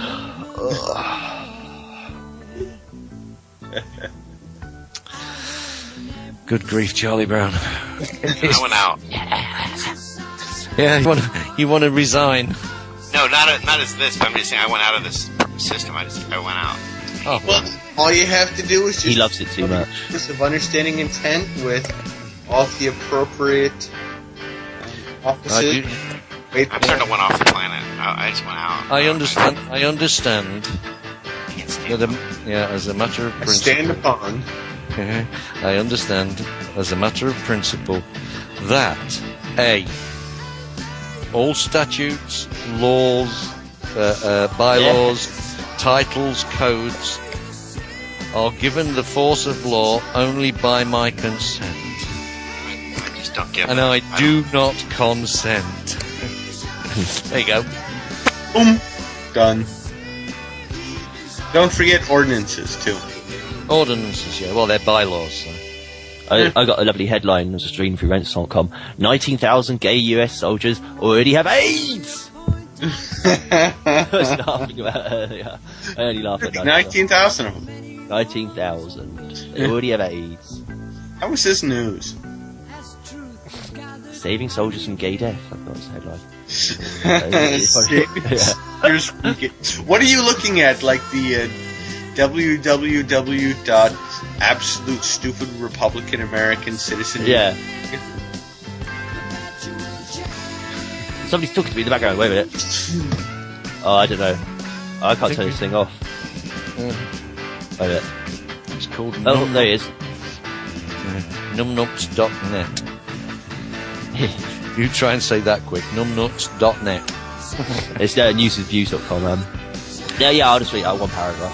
The Pentagon understands that 19,000 soldiers have already have HIV/AIDS, and that some, if not most, came down with this deadly disease through prohibited gay sexual conduct. It is common sense that opening the ranks to open an active. Oh, okay. Opening the ranks to open an active homosexuals will only increase this problem. Well, the Pentagon released a report about a month ago. Mm-hmm. I can't remember where it was, but the Pentagon was complaining about the obesity of youth and that they are not fit enough to join the army and kill people. Yeah. Oh yeah. That's Americans for you, slobs. Oh, thanks. American slobs. In fact, if you translate from Sumerian, the word American means overweight slob, couch potato, according to Carrot Sitchin. Thanks a lot. Mr. Sitchin. Thanks, Mr. Sitchin. Yeah, but you're not American. This is a wonderful country of wonderful people, and just because some of the government people are scum doesn't mean that we're terrible people, Maggot. Thank you. No, well, you're not. I mean, you're not American, are you? You're Abstratius. You know what I call America? Constantine Murades. I mean, this. Yeah, but I'm an American. I listen to Led Zeppelin like everybody else. No. You're not really American. You're just there by birth, but you're not. Yeah, really. I know. With refugee status too. I'm the last generation to have refugee status. I also call America Americaca. You know, a merry shit. Thanks. They just Jolly shit. Another country just hate us, don't they? God bless America. Oh, we should not be denigrating our cousins across the pond. Monkeys. Very nice people. Rumsfeld's not nice. You're a bunch of monkeys, that's why you got King Kong come over to your country.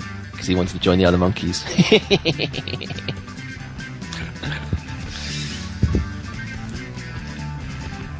I'm just like scaring for news.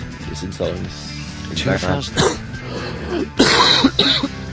Can we get Matt to come on one day? I'll see if he will. Yeah, why not? Yeah. More publicity again. I think he's going to be busy for the next 30 days, Mike. Doing his research to. Okay, not that busy. Yeah, in preparation. Bad kind of busy too. Yeah, in preparation. In preparation for the comedy show on June 30th. Is there, if somebody's made a peer, is that big news? It doesn't really mean something on paper, does it? Peer. Oh, great, it's a peer. So it's somebody you look up to, isn't it? Well, anyhow, I got yeah. Lord of the land, eh? Yeah. Okay, so I got dissolution honours. John Prescott made a peer. Former Deputy Prime Minister John Prescott has been made a peer in the dissolution honours list. Mr. Prescott, 71, who stepped down as an MP at the general election, was Tony Blair's deputy for 10 years. Former Northern Ireland First Minister Ian Paisley, former Tory leader Michael Howard, and Gordon Brown's long-serving aide Sue Nye were also given peerages. Dissolution's honours lists are made at the end of every parliament and allow outgoing PMs to reward colleagues. They also allow the new Prime Minister to appoint working peers. Although 56 new members of the Lords are being created. So this guy called Cameron is creating working peers when his avowed intention is to get rid of the Lords and make it an elected second chamber. It is totally bizarre, isn't it? It is. Although altogether, 56 new members of the Lords being created, although they do not officially become peers until they have been sworn in. Well, how big was the House of Lords in the first place? I mean, I knew there was a plan. I'd make jokes. I think what they've done is Maggot, is stuff the House of Lords with their supporters so that they can get this bill through banning the House of Lords and putting in place a second elected chamber.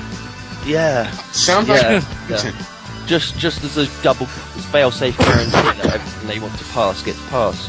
Because traditionally the House of Lords is made up by people who just gain it from their own what do you call it? You know, they inherited it. Yeah, hereditary peerage. That's it, hereditary peerage, yeah. Hereditarily crapulent. Well, no, it's because Daddy was a lord of the land. Yeah, well, you see, if state. Yeah, but truth.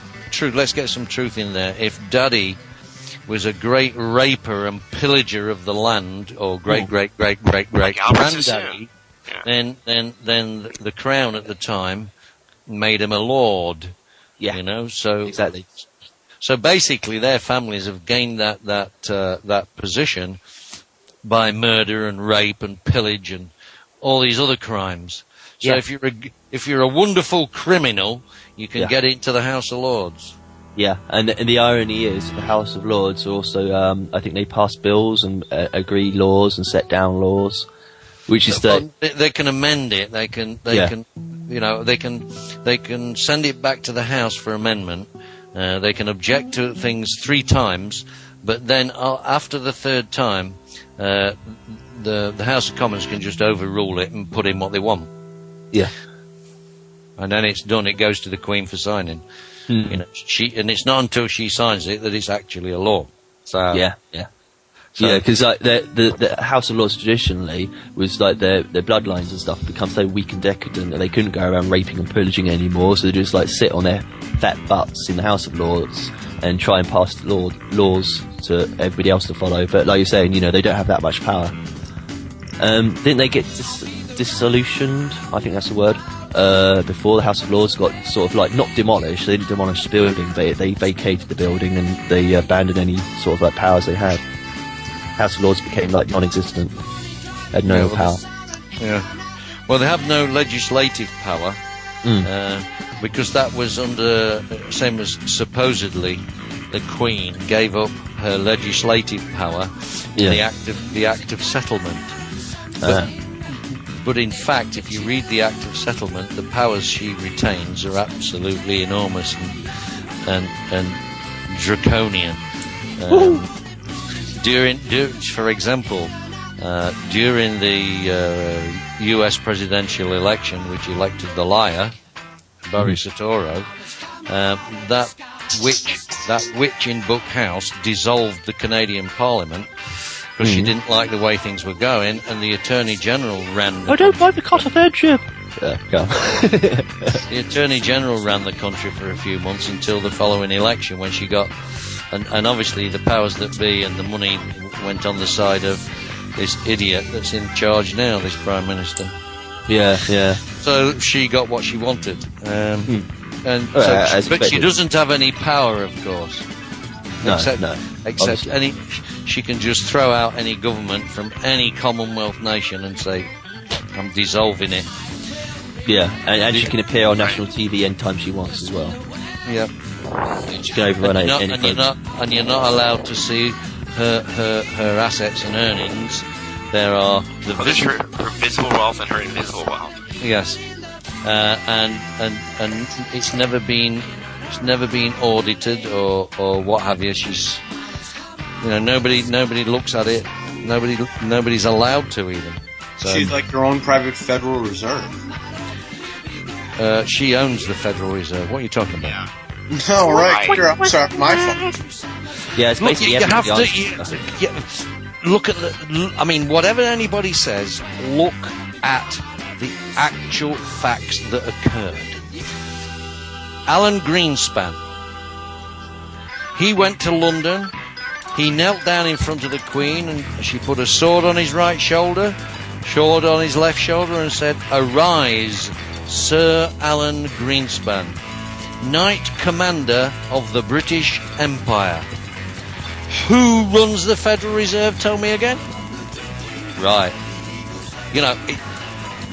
And he can't call himself a Sir in America, but everywhere else, he's a Knight Commander of the British Empire. Yeah. And why did she do it? I'll tell you why she did it. For all the good work and profits she made for the Crown. That's why she did it. She was rewarding him for what he did for the Crown Corporation. With all that money pumped into her coffers. I don't think there's a single corporation or CEO of any major company that doesn't have to answer to her. If she gave them a summons or whatever to appear in front of them, they'd have to turn up. There's a single exception to it. Not within the British Empire. Anybody living in the British Empire, even in America, I think, say a head of IBM, just to say for the sake of argument, lived in America. If she called him over, he'd turn up. They wouldn't, just wouldn't question it. No, because the East India Company, the Committee of 300, the Bilderbergers, whatever you like to call them, she is boss. Yeah. Guess what? You're down the road, man. You might be the CEO of IBM today, but tomorrow, if I don't like it, you won't be. That's it. Yeah. It's like the mafia. She's like the head, the Don of Dons sort of thing. The head of the mafia. And so it's like if she arranges to see you, then you go. It's in your best interest to see her. Just her land holdings at a being very conservative on the amount of land she actually owns. Being very conservative, saying putting it at just $5,000 an acre. A lot of it's going to be worth a lot more than that, but $5,000 an acre. She is worth at least $33 trillion just on the land that she owns. 33 trillion. Never mind what's built on the land or the natural resources in the land. The coal, the gold. See, if you find gold in the Commonwealth, it automatically becomes the property of the Crown. You can't keep it. It's the property of the Crown. Yeah. Regardless of whose heads on the coinage. Yeah. It's not like to be heard. Not like to be heard if it's really old. Yeah. So she owns everything. And that's why London is now the bullion market, because it's all traded through the Crown Corporation. Yeah. And there's this stupid propaganda that I think the Americans get. The Queen's like a doddering old fool, and she doesn't really know what's going on, and she's not really very powerful, and like, oh, the British Empire's all falling to pieces and collapsing, and the House of Lords, well, even though it's been demolished, you know, it's a bunch of doddering old farts, and nobody in Parliament knows what's going on, and so on and so forth. You know, it's all a fun. You know, to an extent, like the House of Lords and Parliament and stuff, that's a bit true, but that doesn't mean there's like no sort of like hierarchical power going on in the background. You know, they know what they're doing. They've been doing this stuff 100 years. The House of Lords and the House of Commons, same as the Senate and the and the presidency and the Congress, is there for show. It's theatre. Yeah, exactly. It's an act. It's a theatre to convince the people that these people are really running the place. It's just a front, because they're not. Just done for the TV and it's generally the media. Yeah. It's all done for show. It's all done for show. It's the whole reason they allow cameras into the House of Parliament. Just because they weren't prepared for it at first. Obviously, they made a big fuss. But you know, the cameras they have in the House of Parliament are really strict on where the areas they look at, and the angles, positions of them, and stuff. But yeah, I mean, it's just a theatre. That's all it is. It's not like they make up these plans like 10 minutes or 2 days ago. They've been planning this stuff for hundreds of years. In the 1500s, British Empire was way ahead of everybody else anyway. So, I mean, it's not like they decided to invest all their knowledge on all these sort of like foreigners, and like, oh, we're giving them a head start, sort of thing, you know. Give them a fair chance, yes. Equal rights rule. It never worked out that way. They've always been ahead anyway. Just a matter of time before, they'll just like start clawing everything back, and you Americans will be suddenly shocked and appalled to find out you're part of the British Empire after all. We're very disgusted. Just to prove you're still a part of the British Empire, as I was pointing out in a to a libertarian candidate who's going to be standing in Delaware for Congress November. I said, you are standing in a state that holds all the corporations, the CIA, the FBI, the IRS, the USA. Now, that's where they're all incorporated in. That's it. Yeah. And you're going to be standing there. Do you not I said, I just ask him, have you read and understood the Paris Treaty of 1783? He said, yeah. I said, well, you know then that America is still a wholly owned subsidiary of the Crown Corporation. King George stitched you up. Yeah. And the Founding Fathers were only a generation or so removed from royalty anyway.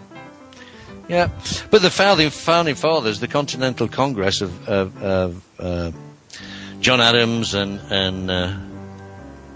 several others, well, 3 others actually, they signed this document and tied America to it. And remember what your U.S. Constitution says. The only higher authority in the U.S., the only higher authority to the Constitution in the U.S. is the congressional treaties. And this treaty is higher than your bloody Constitution, your Bill of Rights. This controls, that's what I say, you've been stitched. Mm-hmm. It's a big con job. 400 years odd in length. Just to give you the idea that you're independent, and it was a social experiment. I mean, that's what Francis Bacon in the New Atlantis, that was what he was writing about.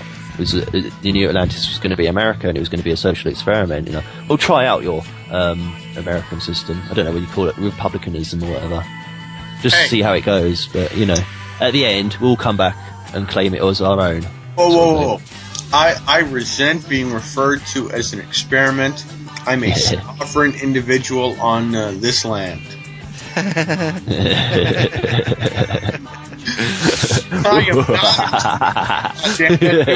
You are a sovereign individual on Queen Elizabeth's land. No, I have blood that or Queen Elizabeth's people stepped foot here. I am a sovereign because my people were here before the Brits were. Like 10 minutes before. Yeah. Hey, You know but 10 minutes is 10 minutes, damn it. You know the Union Jack and the American flag have the same colours as well. What I'm considering doing, As does the British East India Company and the Tribe of Dan. And colours are more important than symbols on that. Yeah. Just to go forward with our current theme of free men on the land. What I'm considering at the moment is creating a principality, giving notice. You know, I've seized this land here in Barbados, and I'm creating a principality, and I'm going to be the prince, the head of state. Blah blah blah. And if they don't reply, then I'm going to claim the right of immunity, just like all heads of state have got immunity. Yeah, claim the right of immunity, and the consulate will be my shop that will be owned just at the end of the building, or the house. Can you wait until we all have a good supply of armaments and we can all move down there and help your principality? See, then I'm prince, and the principality is going to be based entirely on the common law, the three principles, the three statements of the common law, and no amendment, no confusion, no nothing. It's going to be set in stone. That's it. That's what law applies here. Now you can go and play with yourself.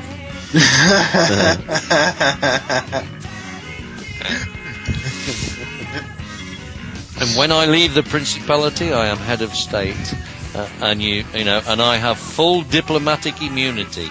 Thank you very much. Nice, real nice. I don't know whether it'll work, but I'm going to try it. Could happen. Hey, I wanted to bring something up while we've got him on the line. Evan, if you're still with us, you sent something out this morning.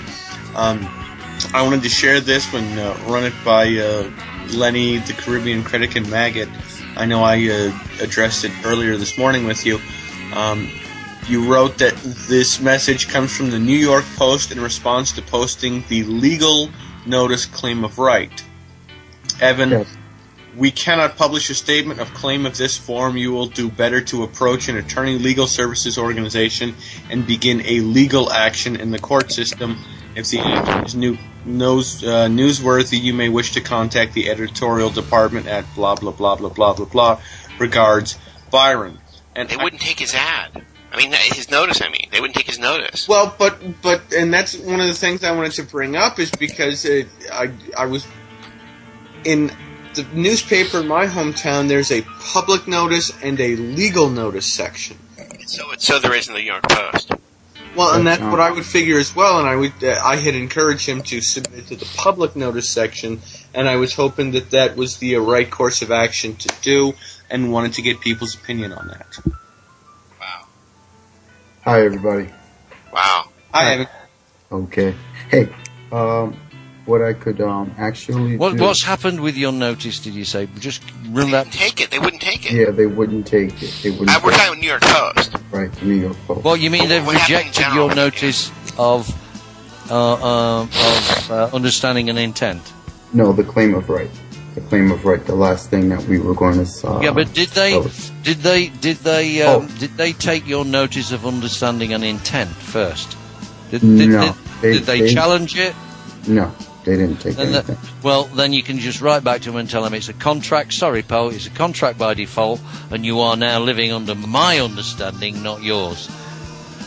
This is my claim of right, whether you accept it or not, and it is authorised and witnessed by a notary public, and these are my fees, and here's the bill because you refused to accept. Let me just get this straight. They didn't reply, right? I think what Caribbean critics talking, yes, in turn of doing that process, it occurred. It went back to that party that got the original notice of understanding and intent. So they've already been given that served. So now the moving forward was to appear to have it to appear as a legal notice in the paper. And what was said about the public notice Right. A public notice encompasses all the public. That means you are not the public. Only these people who are the shareholders are the public.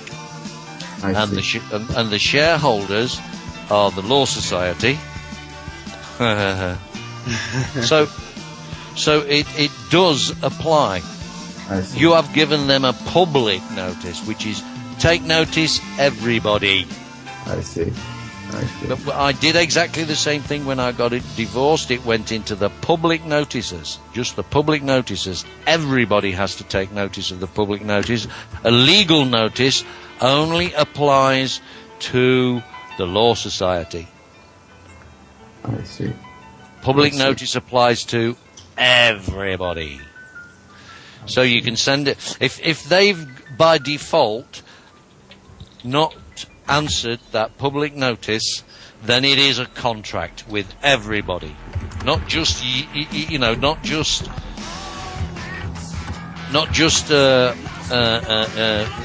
people in the street, but the Law Society, even up to the president. It is a notice to him as well, because it's been made public. I see. So, whatever they tell you, they will try and deceive you like this. A public notice is the most powerful because it covers everybody. A legal notice only covers the Law Society and the legal profession. I see. So maybe in somewhat of a turn of just the fact that he deterred. It could have been one or two. It could have been operative in the sense of maybe since you want a public notice, it's a public notice, could have recommended that, or just gave that information rather than recommended, maybe suggested that information. Because he felt free to suggest where to direct my next course of action, which I hope But he's trying to, you just reject that. No, this is my claim of right, and I now have this right simply because of you are now. You've defaulted.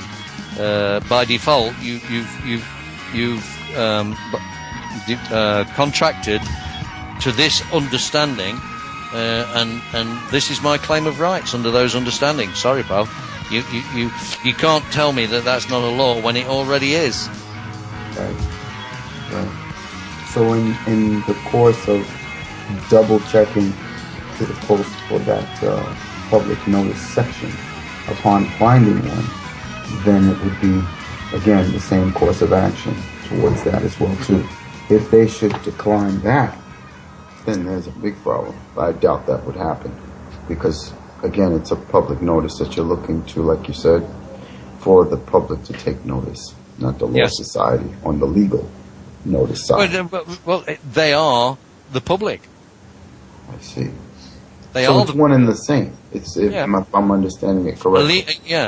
Your understanding is exactly correct. The Law Society is a separate thing. If you want to do something just to the Law Society, you make a legal notice.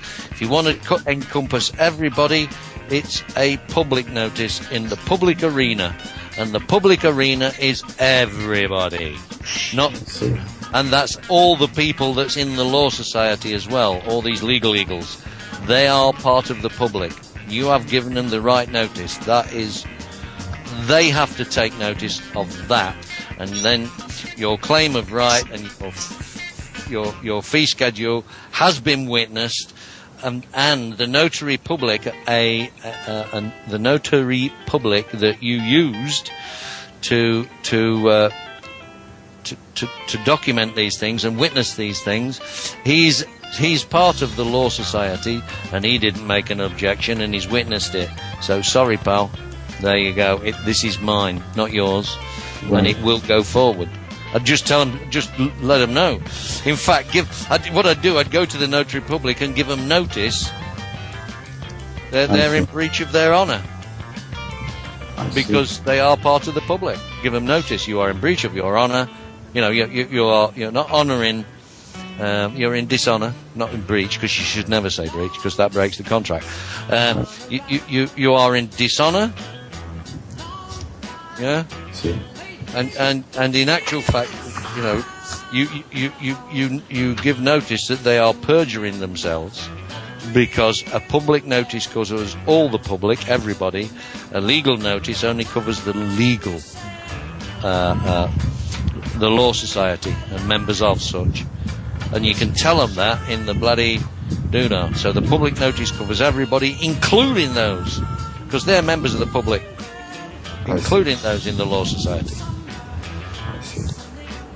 So either way, I was still correct in You were still correct, yes. You were correct in doing it that way, yeah. And the thing, they're going to try. This isn't easy, you know. They're going to try. They're going to try and divert you here.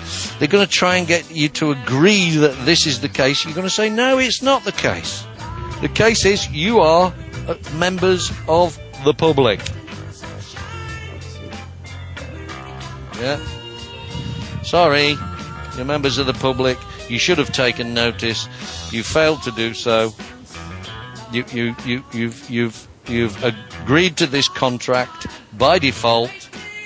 There's me claims of right. There's me fee schedule. Thank you very much for your time, but don't try and deceive me again. And it's coming through via a court officer, the notary public, so there you go. You got to take notice of this as well. Wow. Sorry, pal, but, please don't do that again. So this is also coming up to a wall. The 31st is when they claim they want to evict. Yeah, that's Sunday. But you have to remember, they have no power, and they're just a housing authority. That's what they'd like to do, would be for me to leave, and for under any it's not as if someone's going to come knock and say, "Are you still here?" That doesn't occur. So there's really no. We should be at least prepared for that possibility. They may just show right up. Yeah. If they show up, whatever you do, I'd have so many chute bolts on that door Yeah. that they could put a sledgehammer on it, it would just bounce off. So tell them you want the warrant. You want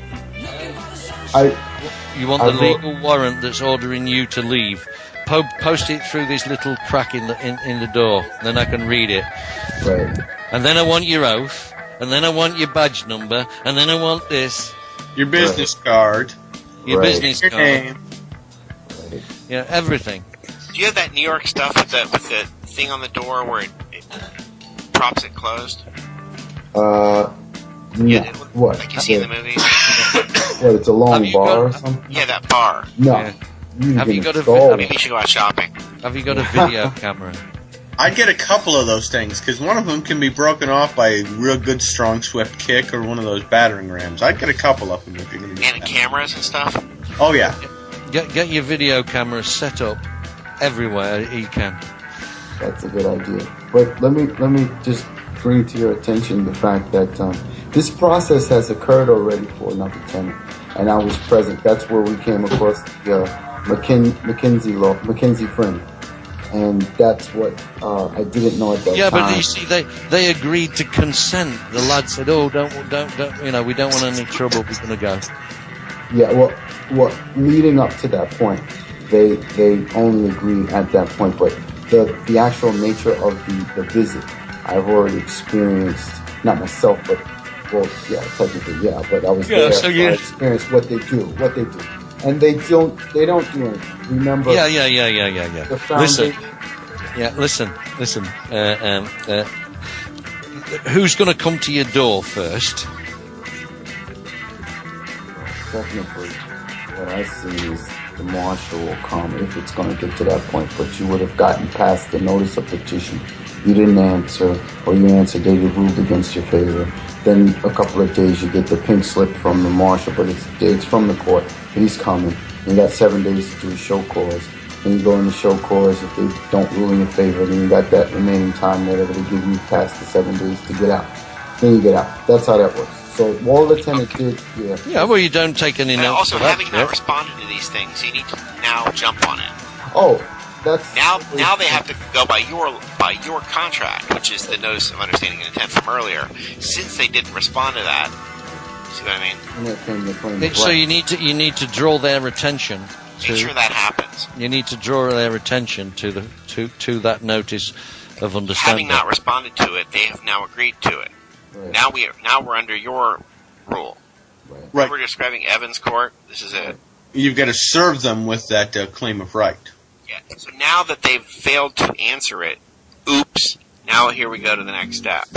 Everybody received their claim of right by latest. But they didn't respond to it. Now go back to that notary and say, now we're going to, you know what I mean? Okay. Now you go back to the notary and enter a default judgment. Right. Got you.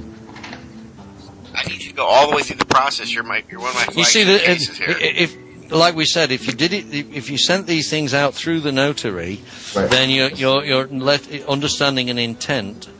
He will have on record that they did not respond, and therefore now it's your framework that they have agreed to abide by default. Because you've done everything lawfully.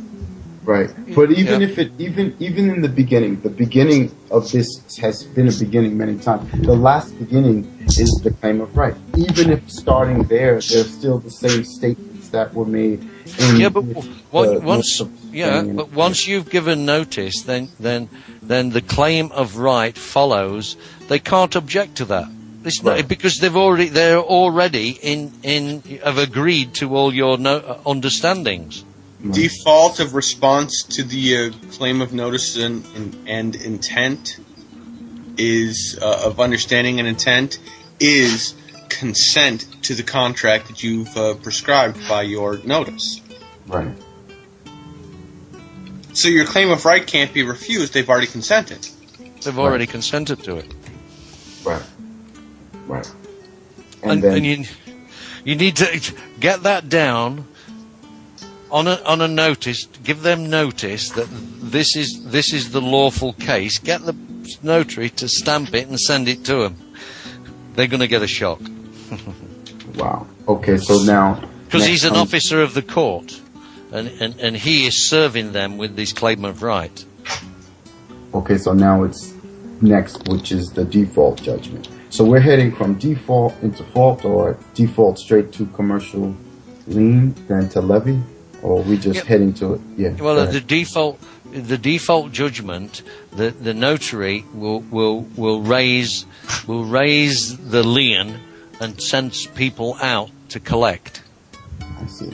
Mm-hmm. They have to. See, this is the process where knowing in advance before approaching the notary is helpful. The friend that I have, he's helpful. He's also very busy, but I truly like awareness before I approach with the situation. I just would like that in the sense of what I'm getting from this information in this wonderful topic. But it's so essential because it gives the understanding of exactly what steps he'll be taking before I even speak to the person, and my understanding, if I said that correctly, of what steps he'll be taking, and that's important because these are the steps that, like I said before, and just the comings and goings. I've heard people taking action, and a lot of these steps are not really known, or they're not really done at all, or if they're done, they're not finished and followed through. So it's definitely new news to know that the default judgment will follow up with the claim of right, and then the notary's action following that would resort in raise the lien on that party. So I guess following that lien would be handled by the marshal, and he'd be putting them on the order takers to take over at that point. Well, they suddenly have to work for you because you've done the thing lawfully. No, they have to work for your judge, the notary. Right. I'm sorry. They have to work for your judge. Yep. Okay. I personally wouldn't communicate with anyone of those agencies and people that you're receiving correspondence with, except through the notary. That has stopped. Yes. Mm-hmm. So you just every last little piece of communication. I wouldn't even accept phone calls. Nothing. Sorry, don't want to talk to you. Right. But Right. That has stopped since I think 2 months ago. That was the last notice of understanding and intent that went out, and no response. And then the other ones that they responded to me, they were just letters. So I took care of them appropriately and sent them back. But then I followed up with the notice when they gave me a 30-day notice. That's when I followed up with the notice of acceptance of claim. I said, okay, so you want to start again? Let's do it again. So here's your claim that I'm taking. Now I'm asking you from your own statute and acts and all your good stuff, protection levels that you claim to have your laws under. Why don't you do what your laws say you're there to do? So do that. Give me some validation, no response. But then the notary sends it now no response. And then we come with the claim of right, no response. So now we're right on course with whatever was done. I mean, it just made matters worse for them because, like what was said in when you spoke before, they've already lost. That's what Caribbean critics said. They've already lost, and they know it. And the last thing they'll want to do is go to court, but they'll attempt to do things to trick. Like I indicated, they wanted me to respond to answer that 30-day notice. They gave me a choice to do a writing thing. You could come in, and explain, or you could write and come in. 3 opportunities. And in the course of doing so, I did warn you that they'd try all these before you did any of it. I did warn you that they'd try all these tricks. Yes, you did. So when you read it, the landlord, they indicate to you, if in any case, just respond to the landlord somehow. And the landlord response is an actual building. Now, one would probably think, well, that could just be the name of the corporation. Not such so. The trick in this particular title of the development being used as a landlord is actually a totally different development than the one that I live in. So should you have responded to that development, even though it doesn't exist to anybody in there because it's a public dwelling, you wouldn't address, let's say, the dwelling would be called Frederick Samuel Houses 3. That is not my development, but that development does exist. That is not an actual corporation as far as one of their affiliate offices. That's one of the buildings in my community. So if you didn't put an address, that thing's not going nowhere. If you sent it using the address to downtown for where their main office is, it would go in there and you would have established joinder to that case because you've already admitted that you recognize that the building that you don't live in is the landlord, thus being now part of the claim that says that you do live in this development, because that's what the eviction reference, that you live in Frederick Samuel's houses, Frederick Samuel's 3 houses, and make no misunderstanding. But you didn't fall for that one then. No, didn't fall. Didn't fall. Okay. Like I said to you earlier, this has been going on so long. If they could have, they would have dragged you into the court by now and got the court order, but they haven't. Right. It would only be a notice of petition, and I have no contract with any court, so I'm under no obligation to contract with them. No, you're not under a contract to contract with them, yeah. But as I say, I mean, if they do come on the 30th, which is Sunday, is it? Did you say? 31st. It's 31st. Monday. All right. Just make sure your doors are locked. You're not coming in. Yeah. Get the cameras going. You want to see the court order. Right. You want to see the order of the court. You want to see their warrant. You want to see all their identification, the business card, everything. Right. And get it all, as I say, get it all on video. And claim your right of without prejudice. Got it. Well, like I said before, gentlemen, it was just a notice, and they cannot act unless they go into a court. And if they go into a court, they have to. Have they noticed? Have they noticed you? No, they've sent you a notice, or the courts. No, not the courts. Have they sent you a notice? This housing authority. Yeah, they sent one. That was the one. You need to reply to that, rejecting it. Because that was done. That was how it all began with the claim, with the notice of acceptance of claim. That's what followed up when I was getting that offer, and then I sent them a notice of acceptance. It's you've accepted that, but you're saying it's got no force of law. Basically, you don't consent to it. So, yeah. So there's no force of law behind it. Now they're going to have to go to court to try and get another way of getting you out. Right. That's what I wanted everyone to understand. Yes, just what Caribbean Critic said. That was addressed. The notice was sent. It was rejected, returned, and then also sent a notice of acceptance of the claim, of mentioning to them, you have a claim. I'm putting a claim on you to validate a debt that is this amount, and so forth. And they never answered that. So now, well, they won't, because if they do, then they'll. Yeah, I was baiting them. I was baiting them. Well, if they answer that and answer it, because they don't really know what they're doing, they'll put themselves into a position where they've accepted that claim. Exactly. So I rejected theirs and they rejected mine, but they accepted it because they didn't respond. But I responded, so I rejected theirs. They didn't reject yours. They accepted it. Yes, right. If I said that incorrectly, that's what I meant to have said. They accepted it, and they've accepted everything that I've sent so far. So that being that it was rejected, the notice was rejected and returned within proper time and everything.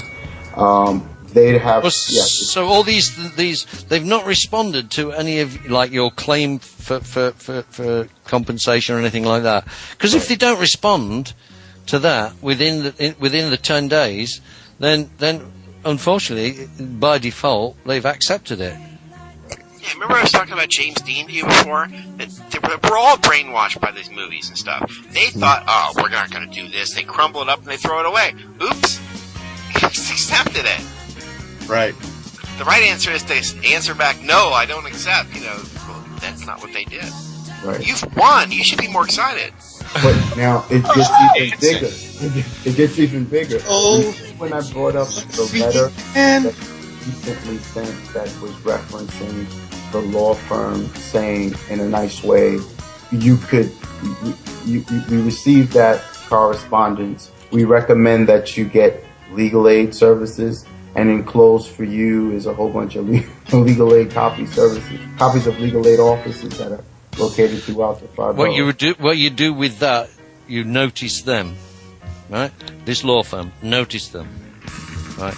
The legal aid is not appropriate, being as I am acting under the law and lawfully. Not legally. I don't want to act legally. I don't want nothing to do with these statutes, which I do not consent to. I only consent to the law. Uh-huh. And just let them know that you know the difference. You can distinguish between statute, act, bylaw, ordinance, and the law. So you need to distinguish and tell them that you can distinguish, and you reject their offer. Go away. Don't want to talk to you. Yeah, you have to treat all this stuff, these things as offers, because that's what they really are. They're not telling you to do something. They're offering. They're offering what they're basically really doing is offering you to contract with them. And you don't want to contract with them. You don't want anything. They're insulting you. It's like if I offer you sex for money. I mean, that's an insult too. You know what I mean? They've insulted you by telling you need legal aid. You must be a child or a ward of the state. In fact, why don't you put that in the letter? I am not a child. Definitely refute it and throw it back in their face. That was done within the same time frame as well. 3 days. Well, you told them what? You did not accept their offer? That's right. I rejected it, wrote on it, and rejected it, and signed it, and gave it signature, and sent it back. Autographed it. Autographed it, yeah. And sent it back certified return receipt, so they definitely got it. They got it. Everything I communicate is that way. Yeah, well, all these certified receipts and everything that you get, you need to get, in other words, get the notary to make a file so that all of this goes into a file that he's created for your correspondence, for all this to-in and fro-in. I don't know how much... Yeah? CC I talked yesterday about making sure that you set up a client file with the notary public so that they keep everything documented there for you. My guys got it. Right. Keep scanning and keep sending over here, too. Yeah, definitely. Make sure all of us have stuff so we can back it up, too. Okay. Sounds good. I'll get those scans, too. Yeah. Because See, he the has thing a is, file. Yeah, if you can get all these documents and what have you made public in some way, scan them into the computer and just send them out to everybody and all your friends, so that you actually make it public, the whole system. That's going to embarrass them something terrible when they realise that all this information, that their tricks and what have you are being freely published. And this is open invitation. Right. You know, our secret weapons. They know about our secret weapons. Nobody expect this Spanish Inquisition. They rely on people's acquiescence and ignorance of their rights. Right. Once you can demonstrate clearly that you're not ignorant and you are an adult and you do know your rights, they're going to start trying deception then. And that's I think what they've decided now. They're trying to deceive you and trick you into putting you in their jurisdiction. And as long as you understand that they're trying to get you in their jurisdiction and keep rejecting it, you're not consenting to that. You're not consenting to that. Then you're on a winner. Yeah. I do not honestly believe that they will ever dare take it into an actual court of law. Right. So remember, anyone that's ever went in there, I'll put this out there as well too. 2 things have gone in there. It's lasted no less than 6 months, but only for the purpose of not really deciding on anything, because all the lawyers who have been the involved party on the matter never show up. Have you notified them of your intent to claim fraud on the administration of those shares? Ev, I sent a copy of what I had kind of formulated so far. It's about maybe 60-70% complete. So I just wanted his opinion on it. And feel free, if you want, Ev, I could send it. But again, to everybody here. Okay, yeah. And then feel free to put a McKinsey friend tip or 2 on it. And I thought it was pretty good. Thanks. It just needs to be tightened up a little bit, but it's the raw thoughts first. And that will be definitely taken care of. We're to meet up again, the notary, on Tuesday, because we're going to take it as well and make it and file it with the court. Specifically in a different file, we're going to do the civil court in New York City has a section that you can file that allows you to put it in a specific folder. I could bring up that information. Give me a second and I'll tell you what file that is.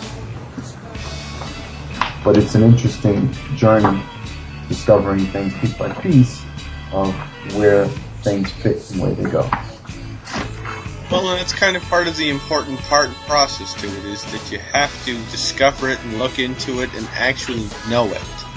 You can't just take other people's words for it. You have to be able to find it and back it up. You have to really believe it, because otherwise they'll constantly challenge you. Right. It's called a production of court record. There's a service that they provide there amongst many of them by filing claims and such and notices and everything and getting summonses and such. One of their services is for production of court record at $20 fee, so that's not too bad. So the notary is going to take care of that come Tuesday, and also include any other information that comes along through the weekend when I tighten up everything else. I'll be at the complaint of fraud.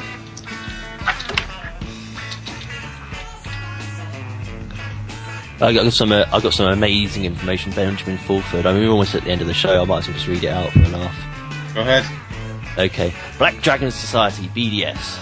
The Black Dragon Society is now renamed the White Dragon Society. Shh, it's important! Recently I discovered in Tokyo an ancient shrine that has been sealed off from public view. When I entered the shrine, I felt a powerful subjective sensation of white light and power. I was with a Japanese psychic whose family has long guarded secret Shinto knowledge, including of the goddess Benton, or Benetton, whatever. She also claims to have seen a white light and experienced unusual power there. At the entrance to the shrine, we found a stone pillar with the inscription, meaning the White Dragon King. In legend, the goddess Benetton was supposed to have married a powerful white dragon in order to stop them killing children. Because of this unusual occurrence, yes, I really did find such a place by accident. We have decided to rename the Black Dragon Society as the White Dragon Society. White Dragon. Yeah. The White Dragon represents warriors who obey the rules of chivalry and Bushido. That is to say, they will never strike the first blow. They will never attack women, children, and non-combatants. And they will fight to defend the weak and the downtrodden. We remain sympathetic to the philosophy of the original Black Dragon Society, founded by Mito Toyama and others. However, while the White Dragon Society had an Asian orientation, I've just changed the accent now. The White Dragon looks to protect the entire planet, including the weakest living creatures. Okay, and then to follow up, I've got the first report from the Black and White Dragon Society. Bernanke admits the Federal Reserve Board has run out of money. In a private letter to the White Dragon Society member, Black and White Dragon Society member, the Federal Reserve Board Chairman Ben Bernanke admitted the Federal Reserve Board does not have any money. For this reason, he asked the person in question not to try to cash a large legitimate dollar instrument he had in his possession. Okay. The feds are now in China on a begging and blackmail mission aimed at trying to get more money. Our Chinese sources say they will return empty-handed unless they talk to the White Dragon Society. As they run out of money, the Nazi Bush-fed action is resorting to increasingly evil and destructive tactics. The blowing up of the BP oil well and their refusal to stop the oil flow is them saying, "If you do not give us the money, we will destroy the planet's ecosystem." Bum bum bum. They also sank a South Korean ship and blamed it on North Korea as a way of threatening to start all-out war on the North Korean peninsula. If the Chinese do not hand over the cash, they also produced an ancient barnacle-covered relic. Well, yes. They're always good sign. They always produce an ancient barnacle-covered relic to prove the point, and tried to fool gullible corporate journalists into believing it was proof of a North Korean attack. More ominously, these criminal masterminds have sent an envoy to convey the threat that they would set the whole Pacific Ring of Fire on fire! We hope that they will talk with us soon to discuss a peaceful transition to a better planet before all hell breaks loose! Bum bum bum bum bum bum bum bum bum bum. Thank you, Benjamin Fulford, who was until recently Forbes magazine's East Asia correspondent. We salute you. Yeah. So they really picked it. And the Black and White Dragon Society, no connection with the Illuminati whatsoever. Of course not. Couldn't be at all. Not with colors like black and white and titles like dragon. Yeah, that's it. No, it's just lucky symbology. Right. Just coincidence, pure coincidence. I don't know what to do with this. Wood chippers feet first. We've already talked about it. That's right. Amen.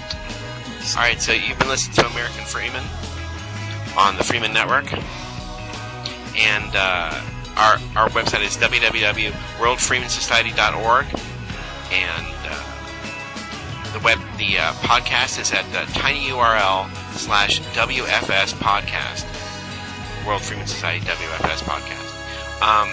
And let's see, you've heard the Caribbean Critic, one of our hosts now. You've heard Maggot in England, and you've heard Don Perry from Michigan. And I am your responsible party of Stratius Constantine Morades.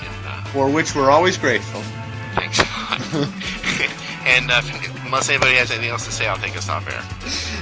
Bye, everyone. Yeah, thanks and goodbye, everyone.